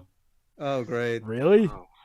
Yeah, that CG planimetry reminded To me be of. fair, too, at the very least, the CG here is much better. So yeah, my question. That. What reason does Bruce have not to trust these guys? I mean, okay. I mean, here's the thing. The film hasn't even told or suggested to us that they want to do anything evil, so much as just turn him back to normal. Like, seriously, no one in this film has had a single scene about profiting off of the Hulk. So, for all we know, they're just trying to help him. And may I remind you, let's assume that the average moviegoer doesn't know about the Hulk, comic book wise. You know, don't you kind of need a reason for us not to want him to be captured by these guys? Because, yeah, from what we've seen, he's done more bad than good. I mean, except for, I guess, kill 3 dogs that tried to kill Jennifer Connelly. I mean, Betty Banner. I mean, Betty Brant. I mean, Betty Ross. You mean? I'm thinking of better Bettys, dang it.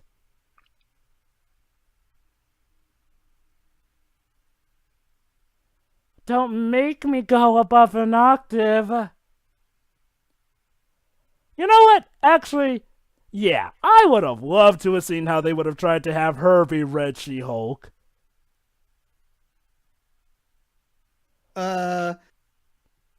The green monster part didn't clue you in, woman?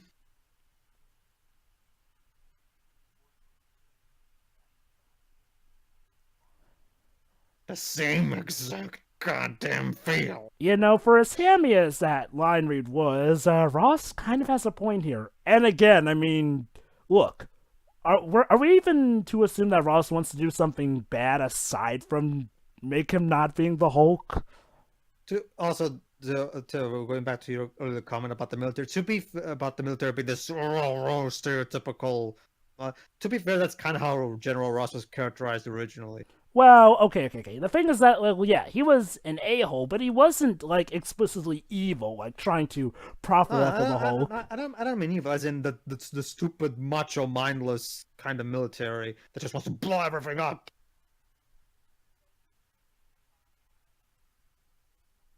I mean, remember, basically, Betty? What reason does your father, have to trust that you can somehow keep Bruce from going Hulk and mopping the floor with you, literally? Oh, I just noticed that Teo is burped. Right, I'll What are you going to say, Pedro? No, hold on. I just noticed that Teo is burped, so I'll mention it when he gets back. What? Oh, there he is. Well, going back to your earlier comment about the military being this generic, let's blow everything up. To be fair, that's kind of how General Ross was characterized originally. Depends. I could at least sympathize for him in some occasions because there are legitimate times where he legitimately is afraid of what the Hulk may go to the state. The Not to problem mention there was a whole arc where everyone thought that Hulk kind of killed Betty. Yes, but the problem is also, Joe, is that that was like, what, 20% of the time? All the other time is just as Pedro mentioned. Yeah. Let's not forget the original comic. That's good scenery. Okay, goody. And now, So I have a question. Yeah, If you he could- he gets bombarded by gamma rays as well. So you think, oh, he's gonna turn into his own version of the Hulk, like, for example, Maestro, which is actually one of the Hulk's villain, who actually looks like Hulk. nope, instead he starts bleeding chocolate syrup. Yes. His blood now is. I don't. Terrible CGI blood. Jesus Christ. Oh But no, besides, now he's part starfish. it regenerates, and I don't. Mutates And constantly. then he becomes the lizard. Oh wait, no, that's a different Not origin. that, Jova. There you go. Now he starts assimilating the things he touch.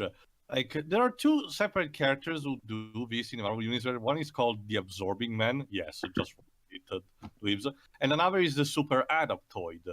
But the problem is, this guy is neither of these things. He's just his own thing. Reminder, part of the DNA he mixed in was that of a starfish. How does a starfish absorb? Not just So that. basically, anything he touches, that part of his body becomes. Pretty Yeah. much. Well, screw He's- me. Well, when he touches with these, with a naked part of his skin, you know. Not What just happens, if, that. what happens if he touches another human? Not just that. Why is he not transforming into his clothes? Yeah. Not just that, but so wasn't the whole point that he needed Bruce to achieve Wait, this? how's and his now hand not transforming now? not just that, yeah, this is a good point. Well, I'm guessing he has the power to control it or something like that, Bruce. But Which anyway, means he automatically has immediate control over it right now. And apparently his shoes can now Well, meld so with it. much for having to be a naked part of the skin. Yeah, at least in theory, that should have been. Oh god. I have a question. What's this, guys? He murders him using a grate and a computer that are merged with his hand. Also, again, I'm just gonna say this one more time. How does a starfish equal absorption powers? Because science, Jova. No, Anyway, that's regenerate. Ah, Jennifer, the you only thing- cannot have my soul. You get your own first. The only thing have- a starfish does is, that Jova mentioned, is Whoop. regeneration. I have a question. Whoop. Yes, Pedro? I thought Nick Nolte needed Bruce's DNA or body or whatever to achieve his scientific experiments. So, but now suddenly he can experiment on himself and achieve his goal. So, what the fuck was the point of all that? You see what I mean when I say that we've his got an character... hour- and we've also got an hour left of film. You see what I mean when I say that Nick Nolte's character motivations change on a dime? Like, again, one minute he seems caring, another minute he seems evil, then he just seems stupid, and now he's all scientific.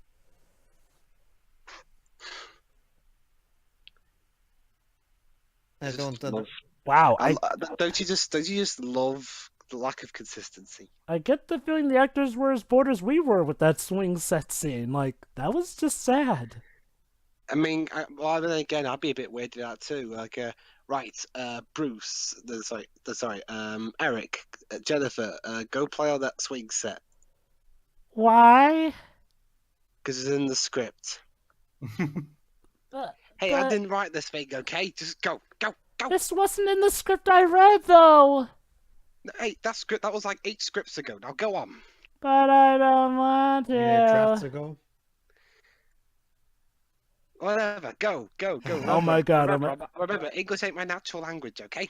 Oh my god, Please, let something happen. Oh my god, Please. it all makes sense now, guys. Jennifer Connelly's Oh my god, there's an hour left of this movie. guys, it all makes sense now. Jennifer Connelly's bland acting is her way of being all rebellish when she doesn't get her way because of how terrible this movie's going. And the film having multiple scripts isn't a lie. Wait, This film had multiple like scripts?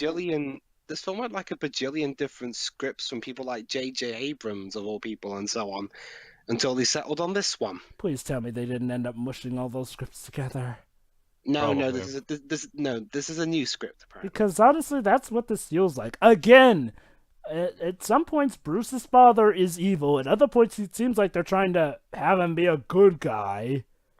But no, Jova, this is a new script. Guys, don't you get it? He doesn't want to open up the door to his past. 2002 Spider-Man was as being, 2002 Spider-Man was about being as comic book-like as you could be. And yet, that still handled its themes more subtly than you are, you supposedly serious film.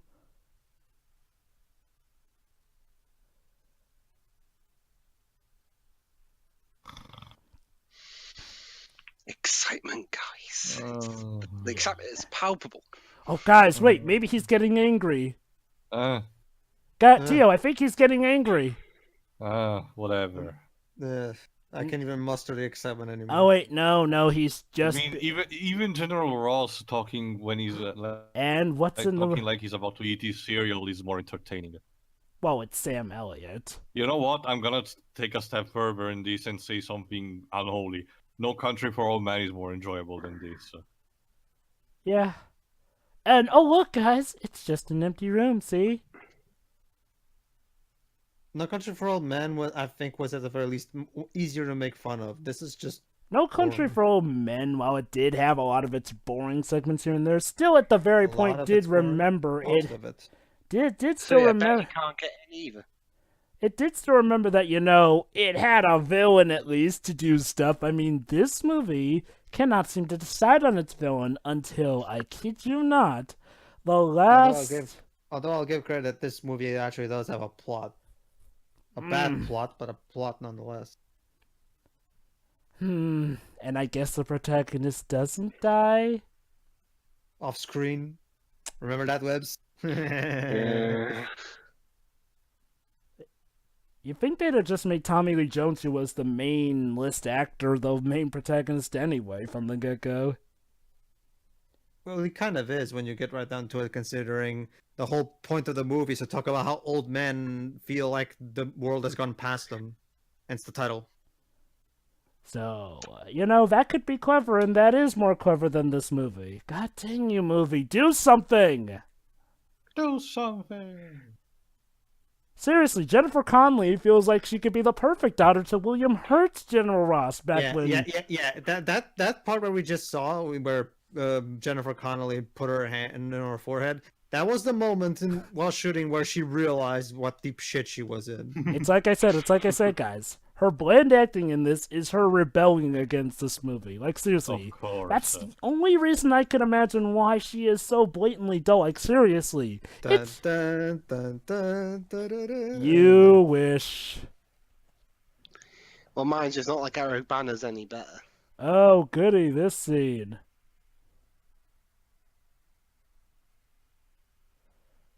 Oh. Why it's would you Lushnozo. let that guy in? And also, why does the room look like The The actual X-Men? room. No. It looks like the it looks like the underground of Xavier's school. Oh, you're right. So, Yeah, the X-Mention. so let me get this straight. Yeah. So let me get this straight. They ripped off Spider-Man in 2002 and also ripped off a bit of X-Men. They managed to take a shit ton of things, and they don't think of maybe taking things from the fucking Hulk. Oh, you idiot. Taser. Don't tase me, bro. Idiot, you're in a cast and stuff. The cast that he put you in the last time you made him angry. I get that you want revenge or some shit because you're stereotypically bully, but there are better ways to do it. I mean, look, it's not even a point of not knowing. You clearly know what happens when he gets too angry. This is like assisted suicide. Well, remember, Jova, he wants a bit of the Hulk's tissue so he can do research with it and shit. So, how's he gonna get it before Hulk beats him to a puddle? I don't know. I don't understand his plan. Oh, and he's mad because he resisted changing.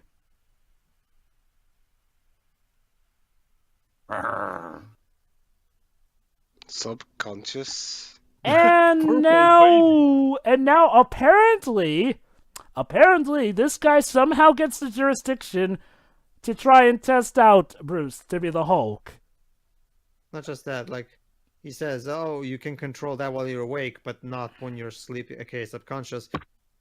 Where did that concept even come from? And how did you even come to that conclusion? Yeah. And how are gonna try triggering him? Why does he even... Oh my god. Show Eric Banner this film over and over on a loop. Seriously.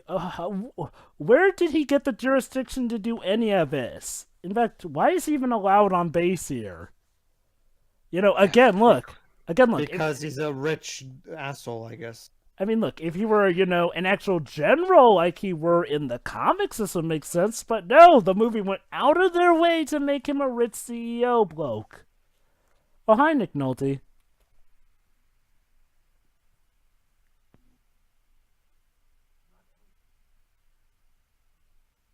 Wait, you were angry with her for some reason? Yeah, he was, because the movie needed him to do something evil, so we hate him, I guess. So But not him personally. He's mutated dogs.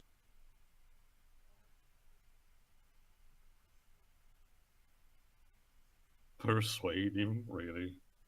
But it's okay. But it's okay too, because wait. Right now he's asking Jennifer, "Could you convince them to let me see my son?" And trust me too, best scene in this movie is when Oh, Nick yeah. Nolte and Eric Bana are on screen together in that room, and Nick Nolte decides to go complete ape shit, and it's glorious. It's like Nick Nolte knew, you know, the audience actually need a bone thrown at them. Just get us to that scene already. But yeah, also, here he's saying he wants to see his son because he's the only one who could help his son. Which, okay, yes, we know he's probably lying because I guess he's a villain. evil. I mean, The movie tells us he's a villain, even though that we don't. Aside from the dog thing, and that didn't make any sense. again, though, here's the problem. He's now acting completely like how he was acting before, when he was just caring for his son's well-being. And again, if he wanted to take advantage of his son before, he could have done it before. Like, I wonder if maybe they're trying to suggest that him completing the experiment turned him into the true monster or something, but the movie isn't clear about that. Or more like Jova, the fact that it clearly it seems almost like the single scenes were written separately and then meshed together. Oh, Or yeah. just- Fun fact about Nick Nolte. Back in 1965, he was arrested for selling counterfeit documents, and he was given a prison sentence of 45 years. Ha! So how did he get out? The sentence was suspended. Ha! Surprising. That's kind of what happens to Bruce's father in this movie. So really, I mean, so even by this point, Nick Nolte probably wouldn't have been able to play this role at all. But don't you get it, Dwebs? We're about to get a certain scene that's going to reflect on that. Yeah, that's right, guys. Here we go. Remember that scene way at the earlier start of the movie where they went into the room? We're about to find out what really happened. Yeah. And again, the problem with this is that this is suggesting that he has remorse for what he did. Like, genuine remorse. I had scientific curiosity to see where the hell this was gonna go. There you go. See, curiosity. That was his whole motivation for these experiments. Not like, you know, to help the world or anything. Legit, yo. But again, Jova, we have that famous comic panel with Spider-Man arguing against Sauron. Where he's like, "Oh, but with that research, you should not turn people into dinosaurs, but cure cancer." And Sauron is like, "But I don't want to cure cancer. I want to turn people into dinosaurs." What comic was that? Oh, I forgot. It's Spider-Man in the Savage Lands. I completely don't remember when it was. Okay, so it turns out nothing happened in that room. It turns out he tried to kill Bruce. For the sake of killing the monster inside him. And somehow his wife ended up on the knife. Even though she was clearly right behind him, she managed to twist around and get impaled by the knife, and that... It reminds me of something, but it will be a spoiler if I say it right now, so just keep this scene in mind. Oh, by the of her way- getting accidentally impaled. Oh, by the way, she's still alive for a bit. Remember that as well. She's only mostly dead. Also, that's So, screen. My God. So, yeah, I know I totally have a son who my husband is trying to kill, but I just feel like reaching out to the sky. To that gamma explosion. Reach for the stars. Which is, actually, now that I think about it, son, isn't that supposed to be your actual origin? Yeah. Was that her prophecy? You know, before she dies, she holds her hand out randomly to anything. Hell, if that had led to anything else, anything, it would have been better. But there you go. No domestic abuse. Just somehow she ended up on the knife, and she didn't even bother to protect her son in her dying moments. She just walked out and reached out towards a gamma explosion. Yeah. Okay, so I guess we're supposed to assume that the gamma explosion was caused by Bruce's father, who was fiddling with all the controls here and there. Why did he do that? Was it to keep them from taking his research why or does something? he look so shocked? Wasn't that the plan? It's because he can't control it. Gee, not being able to control this thing, what a shock.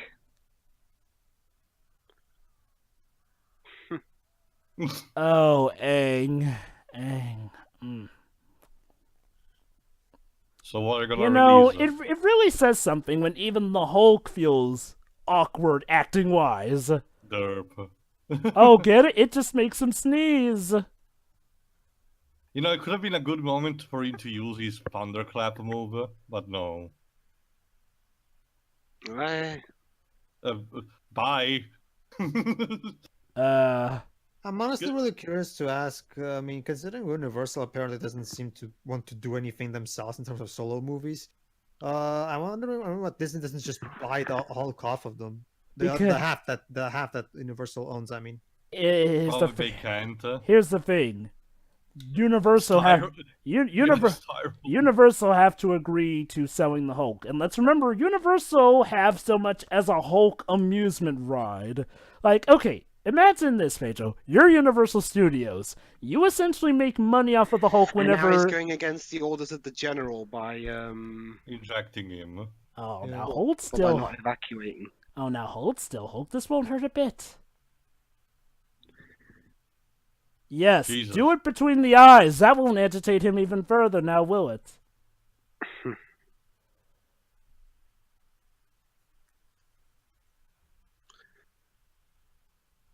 What? He's trying to use a bomb. Oh. What? that's what.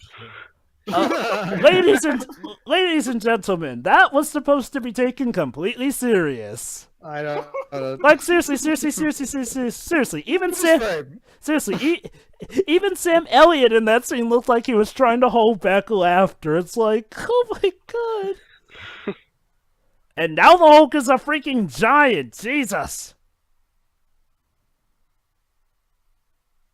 No, remember, Joe. The angrier he gets, the bigger he gets. That's kind of the logic we're going with. It's just like Godzilla. Here's the problem, though. The film has size disproportionates here and there. We totally needed those 3 different shots. That's what holds the movie together. It's the glue. I'm sorry. What blew up because he shoved a train trolley down that way? I honestly don't know. I think even Michael Bay would be telling you to calm down. Oh my god, I just realized something.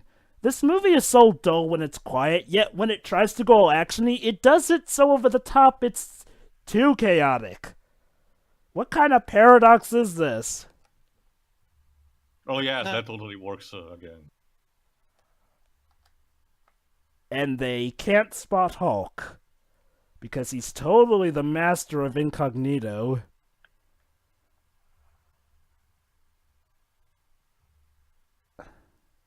Run.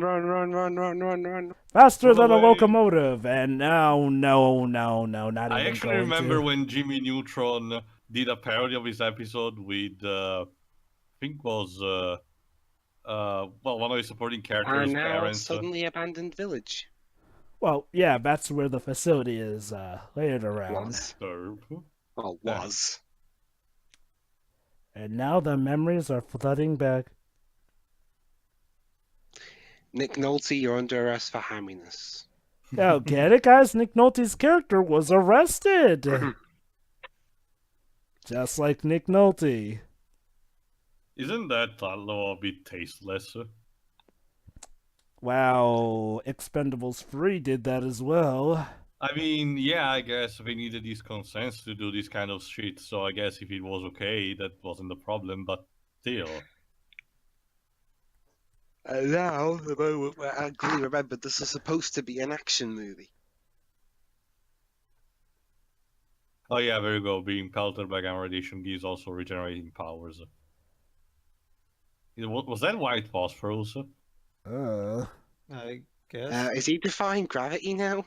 No, that Yes. leaves one. Thanks to the muscle power, he can do these kind of high jumps and everything. It's not so much of the weight, but essentially muscle powers in the legs. Oh. Jesus. Wah, Also, wah. no music. That's weird. GTA atmosphere. And now there's music. Pew pew. All right, now we get to see the Hulk fighting tanks. This is How- the closest thing this ever comes to becoming a proper Hulk movie. And it only took us 1 hour and 38 minutes to get to. There's still like 40 minutes. So yeah, this is one of those movies where it feels like an eternity. Again, how can a movie be so boring, yet when it's actually be too chaotic for its own good? I'll tell you why. Because the boring moments are trying too hard to be serious, which then end up clashing with scenes like this, which are borderline comedic at times, you'll see. You know, much like when similar to what a comic book is supposed to be. Yeah, like, come on, really. You should have just gone all the way and let yourself be silly, but still have serious moments. You know, you can be serious and silly. Heck, even the He Deadpool. just shook the people out like they were rag dolls. Seriously, even the Deadpool movie could have its serious moments. No, Java, the Deadpool movie did pretty much a miracle, and we could have easily just went the full lulz internet memes route for Deadpool, but they actually took their time to do an actual proper origin story that expands on the character of Wade himself. Yeah. Well, it helps that on screen, at least, I don't think Deadpool had that much of an origin story. There we go. Oh, he had quite an origin story even on screen. But again, like Tio said, it was well executed. And yeah, again, that's full on Looney Tunes. Yeah. You wanna shoot, mate? I have to No. wonder what was good. Could you imagine if he just dumbly decided to fire? And remember, guys, Yes, This is not according- Looney Tunes. It will not shoot that way. Come on. actually, Pedro Mythbusters actually tried to do that, and it works. Oh, Yep. really? Yes. And now General Ross is calling up his military friends, I guess. Sorry, this situation is stressing me. I wanted a pizza together or something.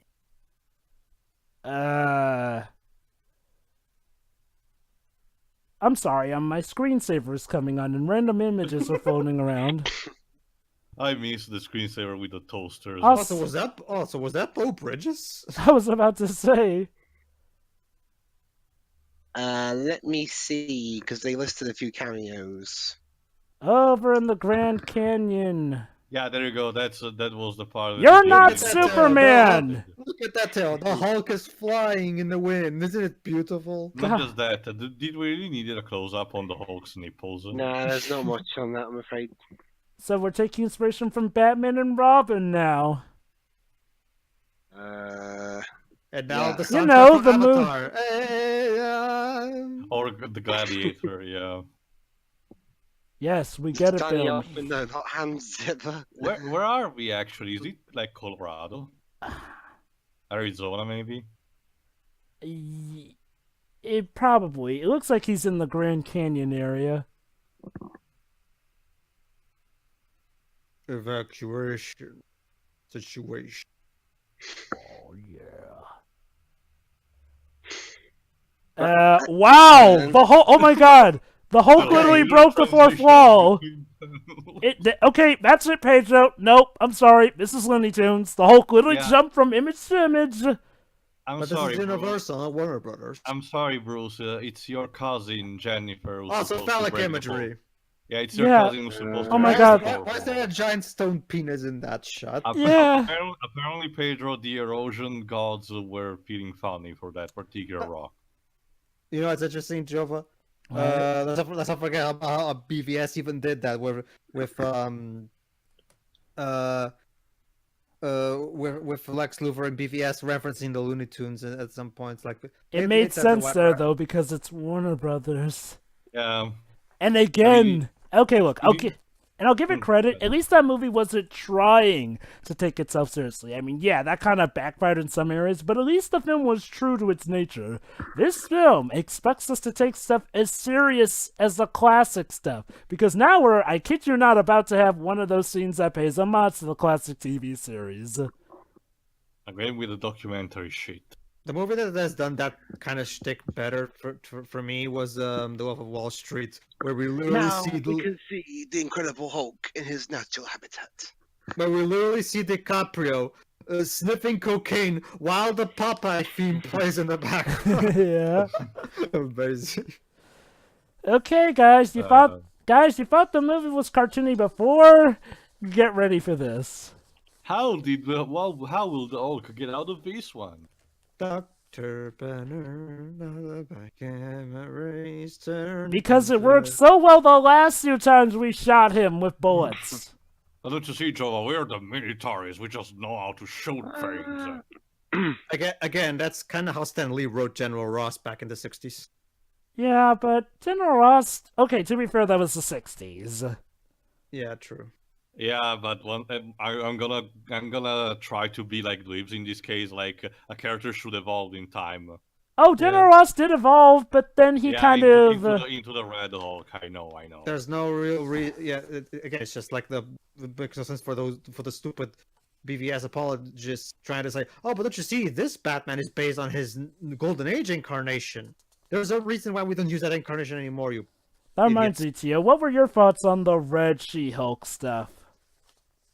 Do I really need to say it? I mean, as I mentioned, Red Hulk was fine enough on its own, even though a bit weird. But everything else, every other character that they turned into a monster was just no. It was a clear sign of Marvel desperate and trying to do everything they could in order to impress the viewers. Hey, Tio, Just that, Tio, remember that comic Gotta book go line? fast. Yeah, Go fast. Sonic the Hedgehog. Hey, Tio, remember that comic book arc where everyone got turned into a Hulk? Yes. I hate that, because the whole point of this is that the Hulk is supposed to be, the outcast. If you make Oh, everybody the fucking wait. Hulk, then what's the point? Okay, before we go more on that, okay, watch this scene. Remember, this movie wants us to take it seriously. Imagine if in Superman everybody What? imagine if in Superman everybody was the Kryptonian. So he Which literally... is kind of what happened in the actual comic So he before bit Rising on the tip of Jupiter. a missile and just spat it at the plane. And apparently the tip Yeah. of the missile was explosive enough, even though I'm pretty sure the dynamite is held, in the body. Let's ask Mythbusters about this. Not just that, Joe, you should ask on/K, they're the experts on weapon. But yeah, seriously, that's even beyond Looney Tunes. Also, they're blowing off you bits can of a see one cannon. Coyote getting smashed somewhere here. Yeah. Also, in the distance, you can see James Franco getting stuck with his arm, so now he has to sew his own arm to escape. I wish I was watching 107 hours. What That's movie? that's the sad part, Jova. 127 hours is a movie that's literally almost nothing but James Franco talking to himself in a camera, and yet it's infinitely more exciting than this movie. Oh, so that explains why he was so good at acting crazy in Spider-Man 3 and 2. Oh, it's a Danny Boyle film. Yeah. Oh, look at Hulk and his wacky hijinks, toy. Like, seriously, they had Hulk immediately pop out after that. like Tio said, like the Wile E. Coyote. Also, seriously, the military just buy that he's gone like that. No one could survive that, Joe, don't you see? They don't even have, I don't know, gamma radiation scanners.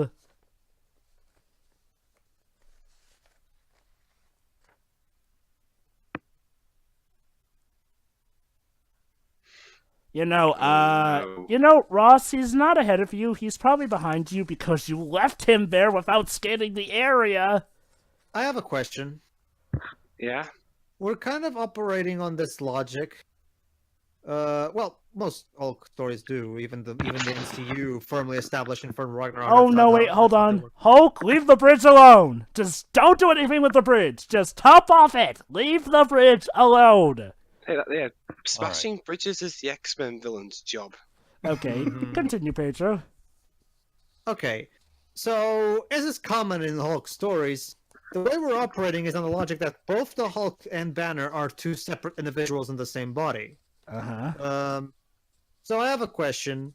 How the hell does Hulk know who Betty is? Because as we've seen, I mean, yeah, I know that they had that moment where Hulk defeats the dogs, but again, the Hulk has never interacted with Betty in any meaningful form. So what reason does the Hulk have to care about Betty? I'll answer that question, but first, oh guys, look, Hulk helped that guy avoid the bridge. He's a good guy, see? Yeah, honestly, now that I think about it, this movie reminds me a lot of the 1998 Godzilla. Like, seriously, I mean, Hulk just helped that guy, so I guess now we're supposed to sympathize with Hulk. Like, What? Yes, Taylor, yes. I believe this is a mutated operation. Just like my career. and now I'm acting. he's trying to kill the guy, even though he just saved his life.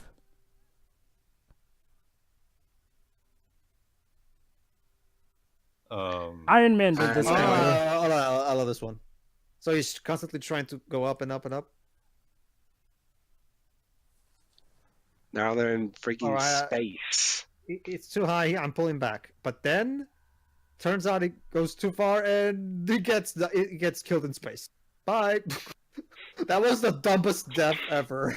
So what happened? He's gonna be doomed to fly throughout space forever. Which is pretty weird. much, Shouldn't there have been... Not just that, Jova. That if I actually knew what to do. Oh, here we go.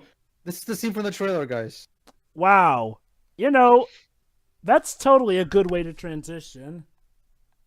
But Jova, you know what's the funny thing? If Universal, We're gonna get one of the iconic lines. Oh, sorry. Jump scare! Puny human. All right, as you might remember from the MCU films, this is kind of one of the Hulk's trademark catchphrases. Referring to Puny people as thing puny. here. Yeah. Yeah. Puny. Let's just say the first Avengers movie did it one of the most glorious takes on that line. Right, with Loki.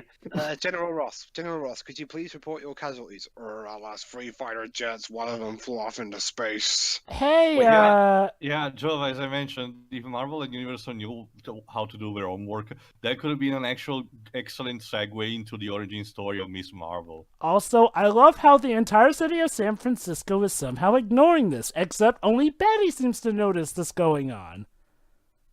Jova, is San Francisco crime rate so high people are just pretending this is everyday's occurrence? Okay, it is around... I mean, what was the term? The Dukes of Hazzard never told me that. Yeah, it doesn't have as high a crime rate as Los Angeles. Or Detroit. Wait, Los Angeles. So is this where the Marvel universe starts to cross over with the Capcom universe? Maybe. Oh my god! Oh my god! Yeah, you got a wrong turn to Albuquerque. Movie!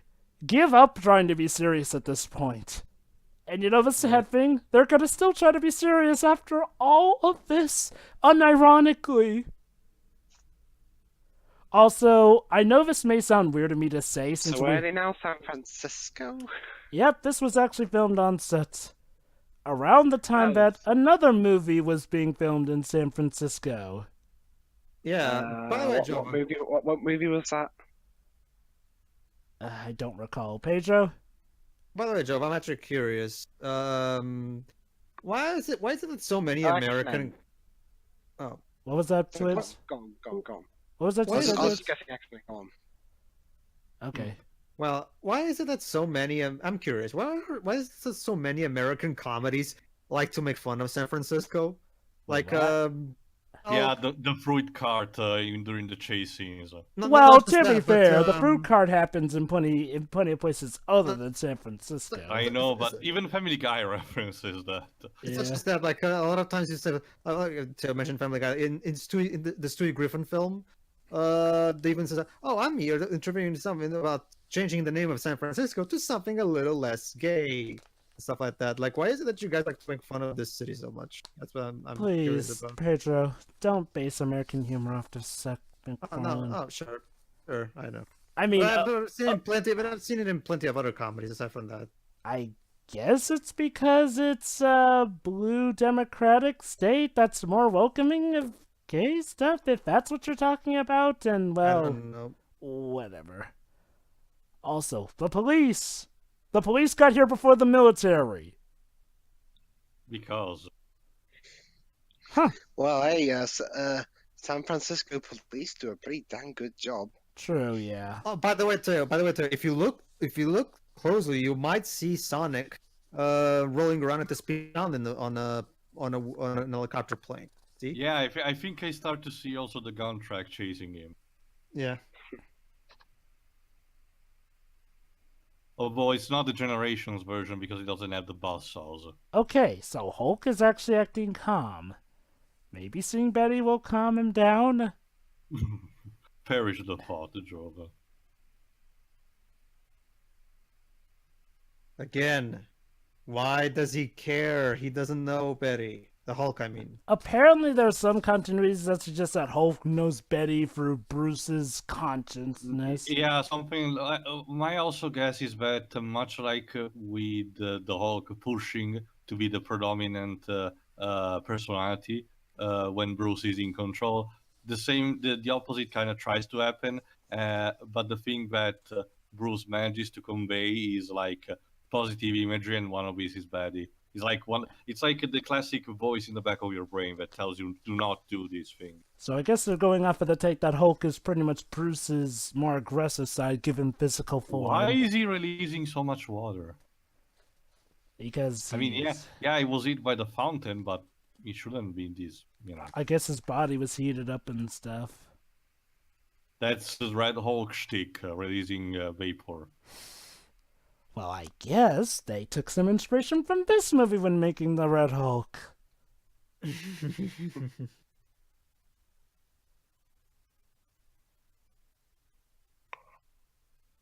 I gotta love how the militaries just stay quiet. You Yeah. know, I am so moved I have nothing to say.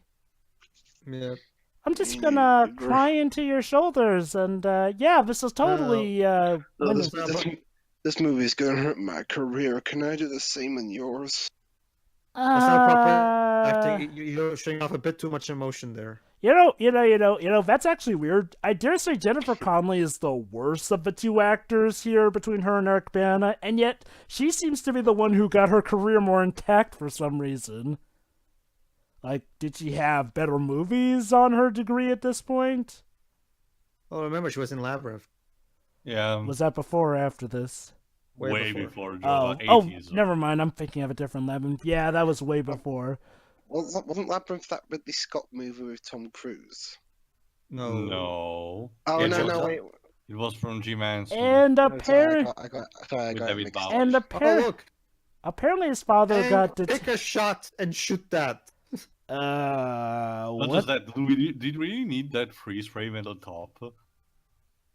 It's Nick Nolte symbolic again. of Thank you very much. it's symbolic of the fact how much of how bored I am. So the military, in their infinite wisdom, have now moved to a base that's quite close to the city. Wait, what? It's a military Jova. Why? You had a perfectly good base that was away from civilian stuff. Well, okay. Let me actually get the actual page. There's something to keep myself awake.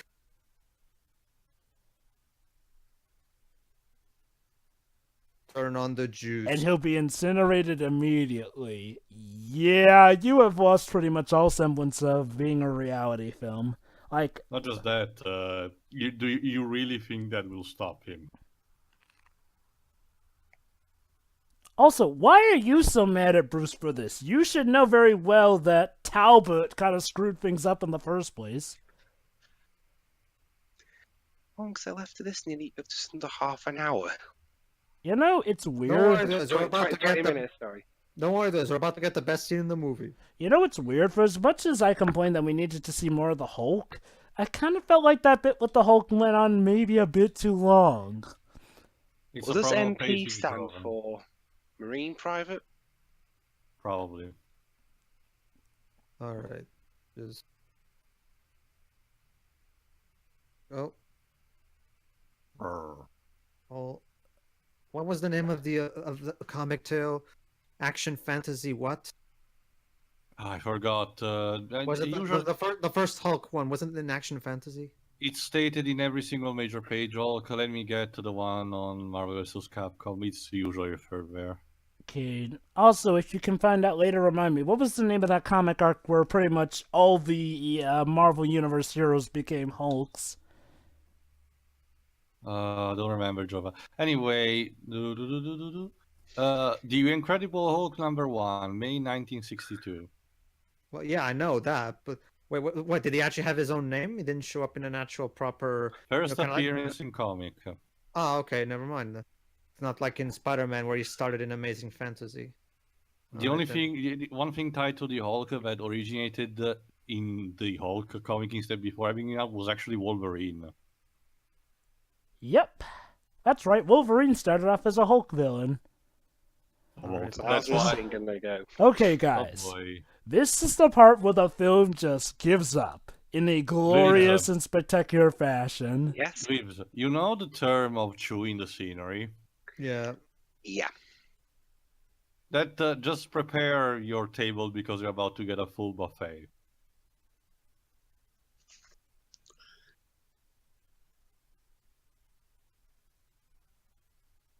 This power sound bonding activity is really weird.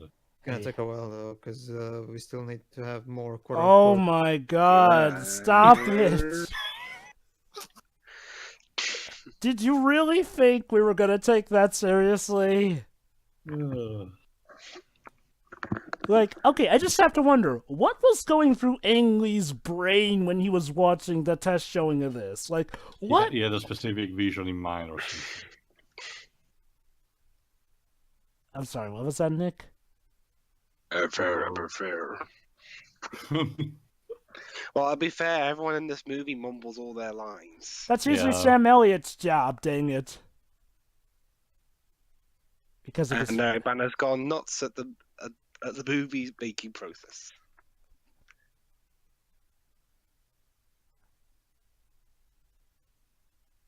Don't worry, Eric. We're bored to tears of this film too. Now, you'd think that they'd actually be having a heartfelt scene. Bad touch. Oh, yeah. Or. Oh, okay. There we go. Oh, this puppy looks terrible. But anyway. Try on Comic Vine, Pedro. No, don't. That's where don't worry, I found it. Guys, Yes, Jova. he's not as... He may have once been his father, but he's not anymore. Why am I not caring? There you go. Basically, Dwibs, go to the second go to the right panel of the second line of panels, and you'll see General Ross. This is literally the very first line that General Ross ever said in Hulk fiction. My men have been stationed here for weeks, wasting time because of your infernal delays. Are you going to test that blasted blade bomb or not? So yeah. Remember, Reeves back in the day was kind of like a critique at the Cold War thing. Yeah.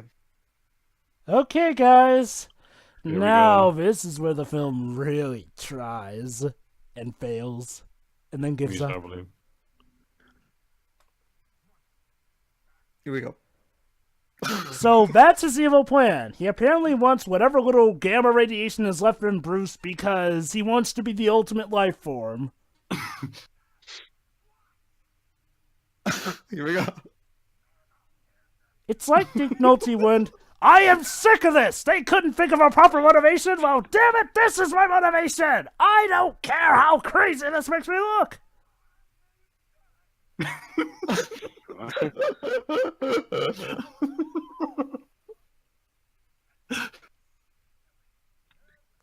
I can imagine Angry and the crew trying to hold in their laughter.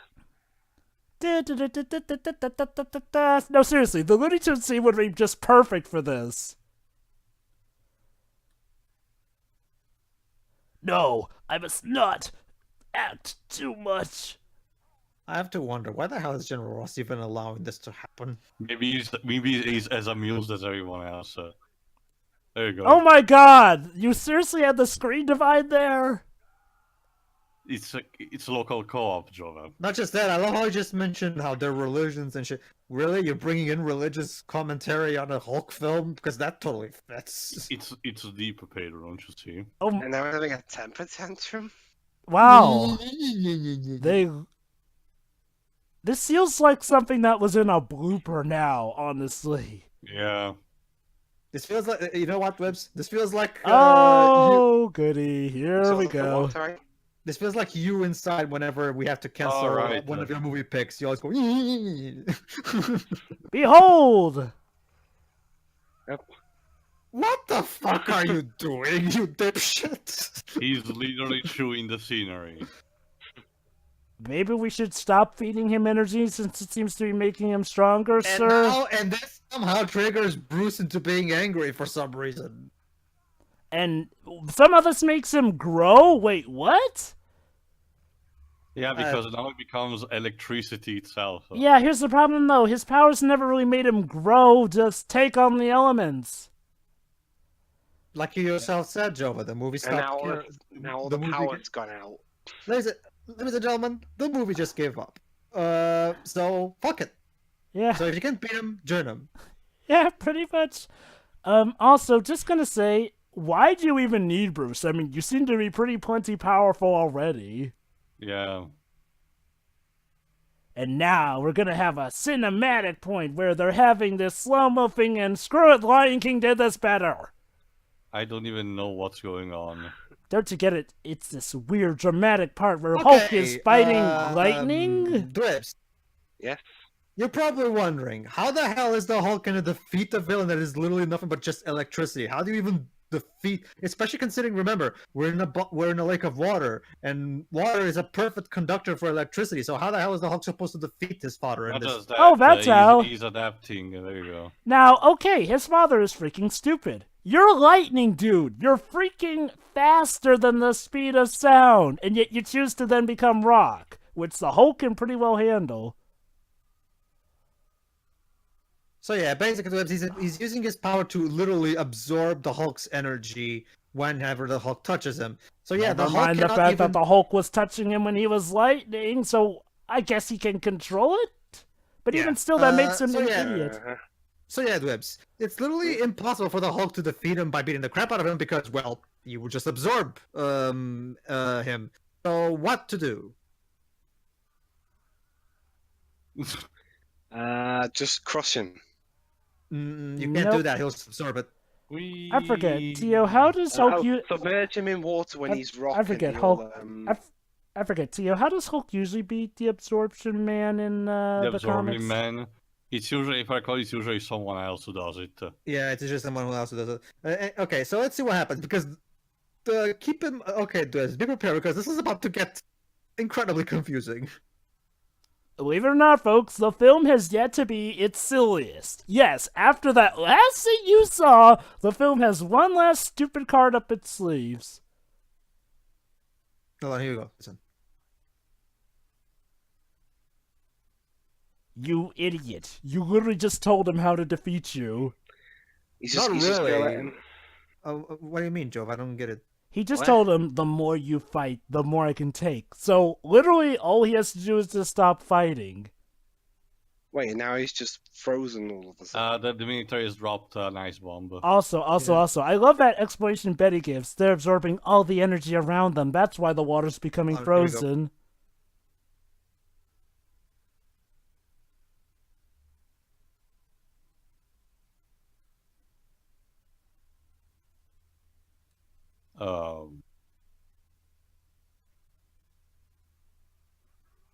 Take it.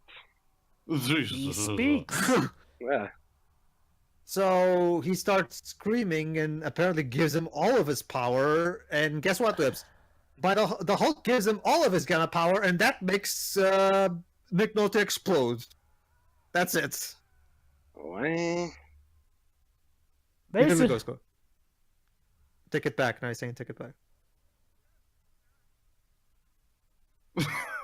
What? So there goes. and Whips. now he's literally a there's- bubble. Whoa! He's He's giving lit- him so much energy that now Nick Nolte can control himself. So now he's gonna explode. and I kid you not, he's a bubble. This is SpongeBob, essentially. Oh, by the way, how is Hulk doing this? Simple. Hulk's not fighting. Yeah. See what I mean when I told him he told him how to defeat him? And the military are now gonna pop this bubble. I don't know, Joe. I'm still absolutely confused. How the hell did the Hulk even come to that conclusion? That because the Hulk is stupid, remember? Well, because apparently the Hulk decided to be smart now. They decided in the last few minutes to make Hulk smarter, to the point where he can even speak. Oh. And of course they think he's dead because of it. Like, are you fucking kidding me? Dudes, he's been for worse. A bubble popping, yeah. And apparently Okay. that somehow kills his father. I Not mean, just, not this is supposed to be symbolic of him coming to terms with his Using your child. child. don't you get it? By killing his father, I guess he redeemed him? Whatever, I don't care. The movie's almost over. So I'm there you with Pedro on So this there you one. go, folks. In this super serious film, the villain was turned into a bubble, and you 1 stupid, year stupid, later. stupid font. The villain was turned into a bubble and popped. They spent an entire 2 hours and 18 minutes trying to be psychologically deep. The first of the 5 tales of the second Yokai Watch movie is more psychologically deep than you. Ugh. It's a comedy show. Also, Yeah. HP scanner. Oh, good, more science stuff. I was totally missing that during all the action. What Basically, kind of... basically, basically, Dwebs and Jove, the first tale of that movie, the second Yokai Watch movie, handles with deep depression. And potential suicide, yeah. I can't come back. Oh no, that's Thunderbolt. You know, all this salt feels great. No, if you'll excuse me, I need to arrange my Yes. plastic surgery to become William Hurt. By the way, when are you getting your plastic surgery?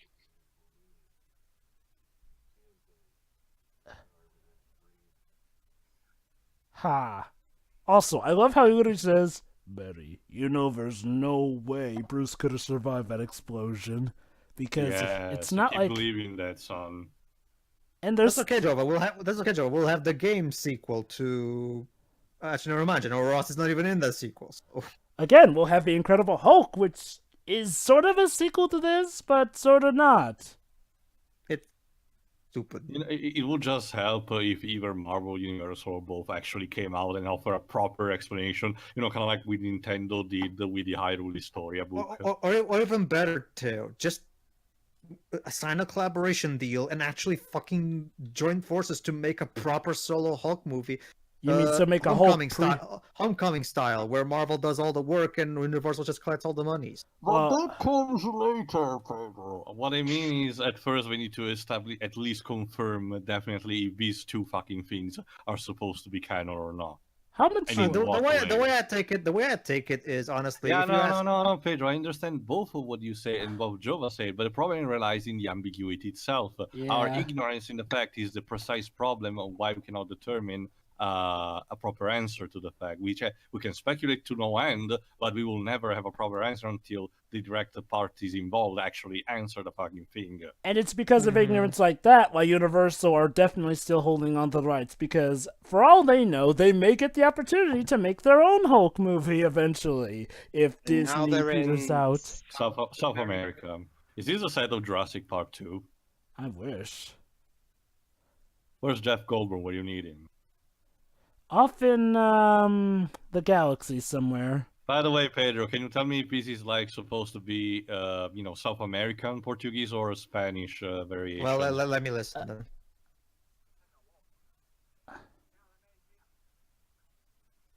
Yep, it's South American Portuguese. Yeah.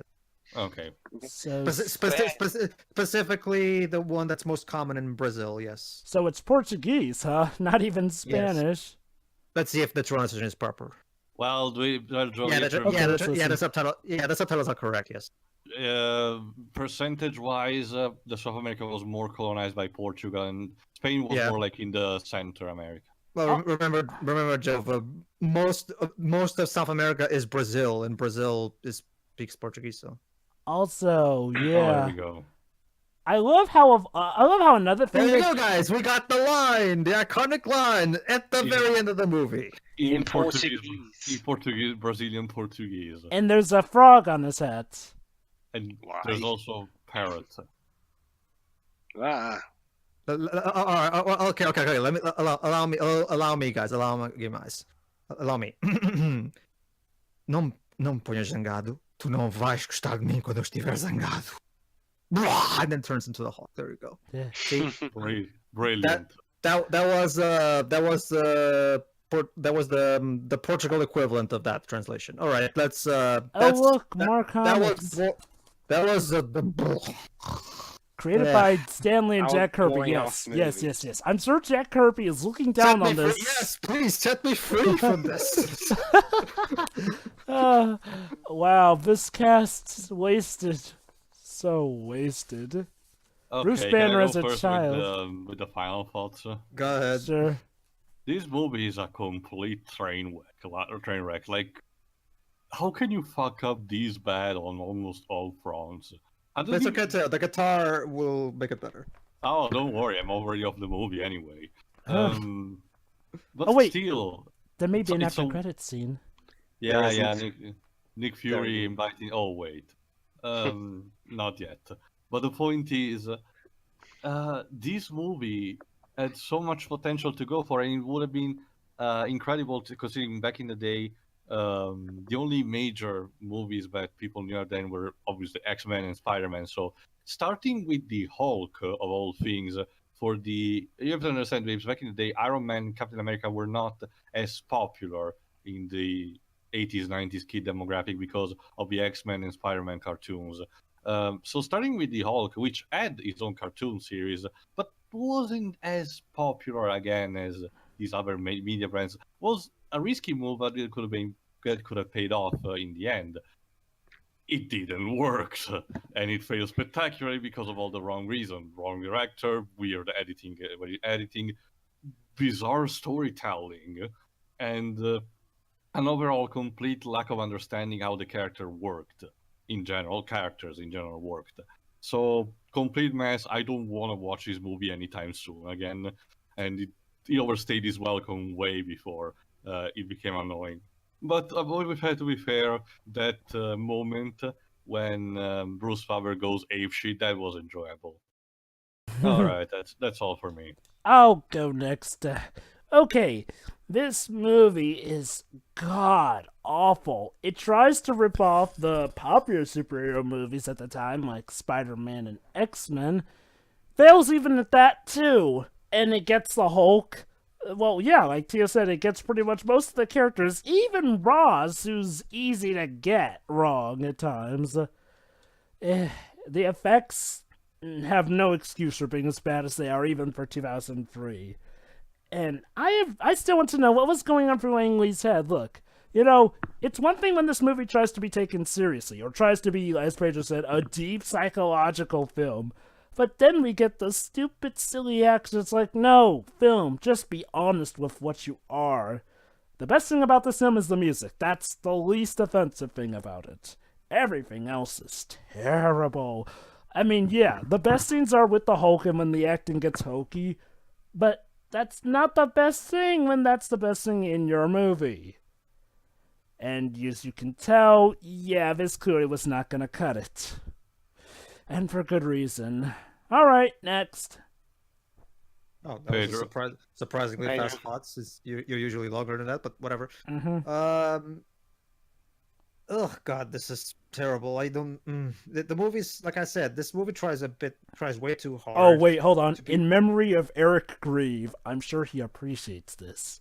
He's gonna grieve about this. So yeah, this movie is a fucking train wreck. Like Theo said, it's boring. The biggest sin of it is just so boring. Even when there's action, the action is not all that great, and the effects have aged horribly. So it's not even. It can even be enjoyed purely on a visual thrill level. So, what's left? An exploding frog? Yeah, I guess. Yeah. Also, like Teo said, yeah, there are some intentional hilarious moments, like that freeze frame shot of the explosion with Talbot, A Hulk poodle? the Hulk poodle, and of course the climax. Climax is like just a big what the fuck. Yeah. This movie doesn't even understand. This movie pretends to be deep and complex, but it's not even remotely close to any of that. It's so stupid, and like Jova said, it can't even keep its own plot and character motivation straight. It just keeps changing on a fucking dime. So, yeah, this is a complete train wreck, honestly. I wouldn't be. I was trying to say this earlier, but my theory, like Theo said, it's only a theory until someone actually comes out and explains it. But my theory is that I'm guessing Kevin Feige is only counting the 2008 movie. I'm pretty sure he doesn't even acknowledge it. Because remember, this was back before he was. Not just that. It also for all the bizarre bullshit moments. I mean, how do you make this fit into the MCU properly? Yeah. And that's saying something. Piece of crap. And it's boring. That's the biggest sin. It's boring. A Hulk movie should not be boring. Go ahead, Whips. Oh, before you say something though, I have a fun fact. The film company behind this is named Valhalla Motion Picture. It's like they were predicting that we'd have a full-on Hulk movie. Yes. Before you start with the fan thoughts, can you inform me, and the audience by extension, how was the budget and how did the movie gross? Okay, Hulk film. Let me get the link up. It cost 137 million. I'm just as surprised as you are. And it took 245 million. So barely average. It didn't even make double its budget, which you know what that means. Anyway, go ahead. Anyway, final thoughts. It's rubbish. I mean, even take I mean, coming from me, a guy who's never really read comic books, it's just boring. Yeah. How do you make Hulk boring? Yeah, it's just I don't even. I mean, there's times I just want to fall asleep. There's all the actors are mumbling their lines. The music's horribly generic, even by Danny Elfman standards. That's horrifying. I can't even tell what the plot's supposed to be. I mean, what is it? Stop something? Blow something up? I don't know.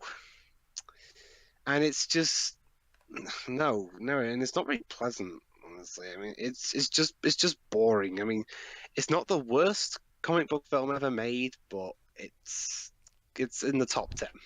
Yeah. And when it's not being boring, it's either trying to be shocking, purposely disgusting, or loony, which contradicts its whole serious thing. No, I'm not gonna let that one go. Oh yeah, that was. I'm done. Go ahead. So, I guess after this, we can get Shiroi, and now we can finally move on to the real MCU film. But for this movie, it's not, well, at least the main movie, it's not over yet because Pedro has a surprise for us. Wait, what? Yay! Remember, Jova? Oh, There's God. The sequel. The game. Yes. Apparently, we couldn't. That's right. The tie-in video game is actually a sequel to the movie instead of an adaptation of the game. Look forward to it. See, Brilliant, then, isn't it? maybe after that game, we can finally get to the MCU. We'll see. See ya, you everybody. then, folks. So, yeah. See ya.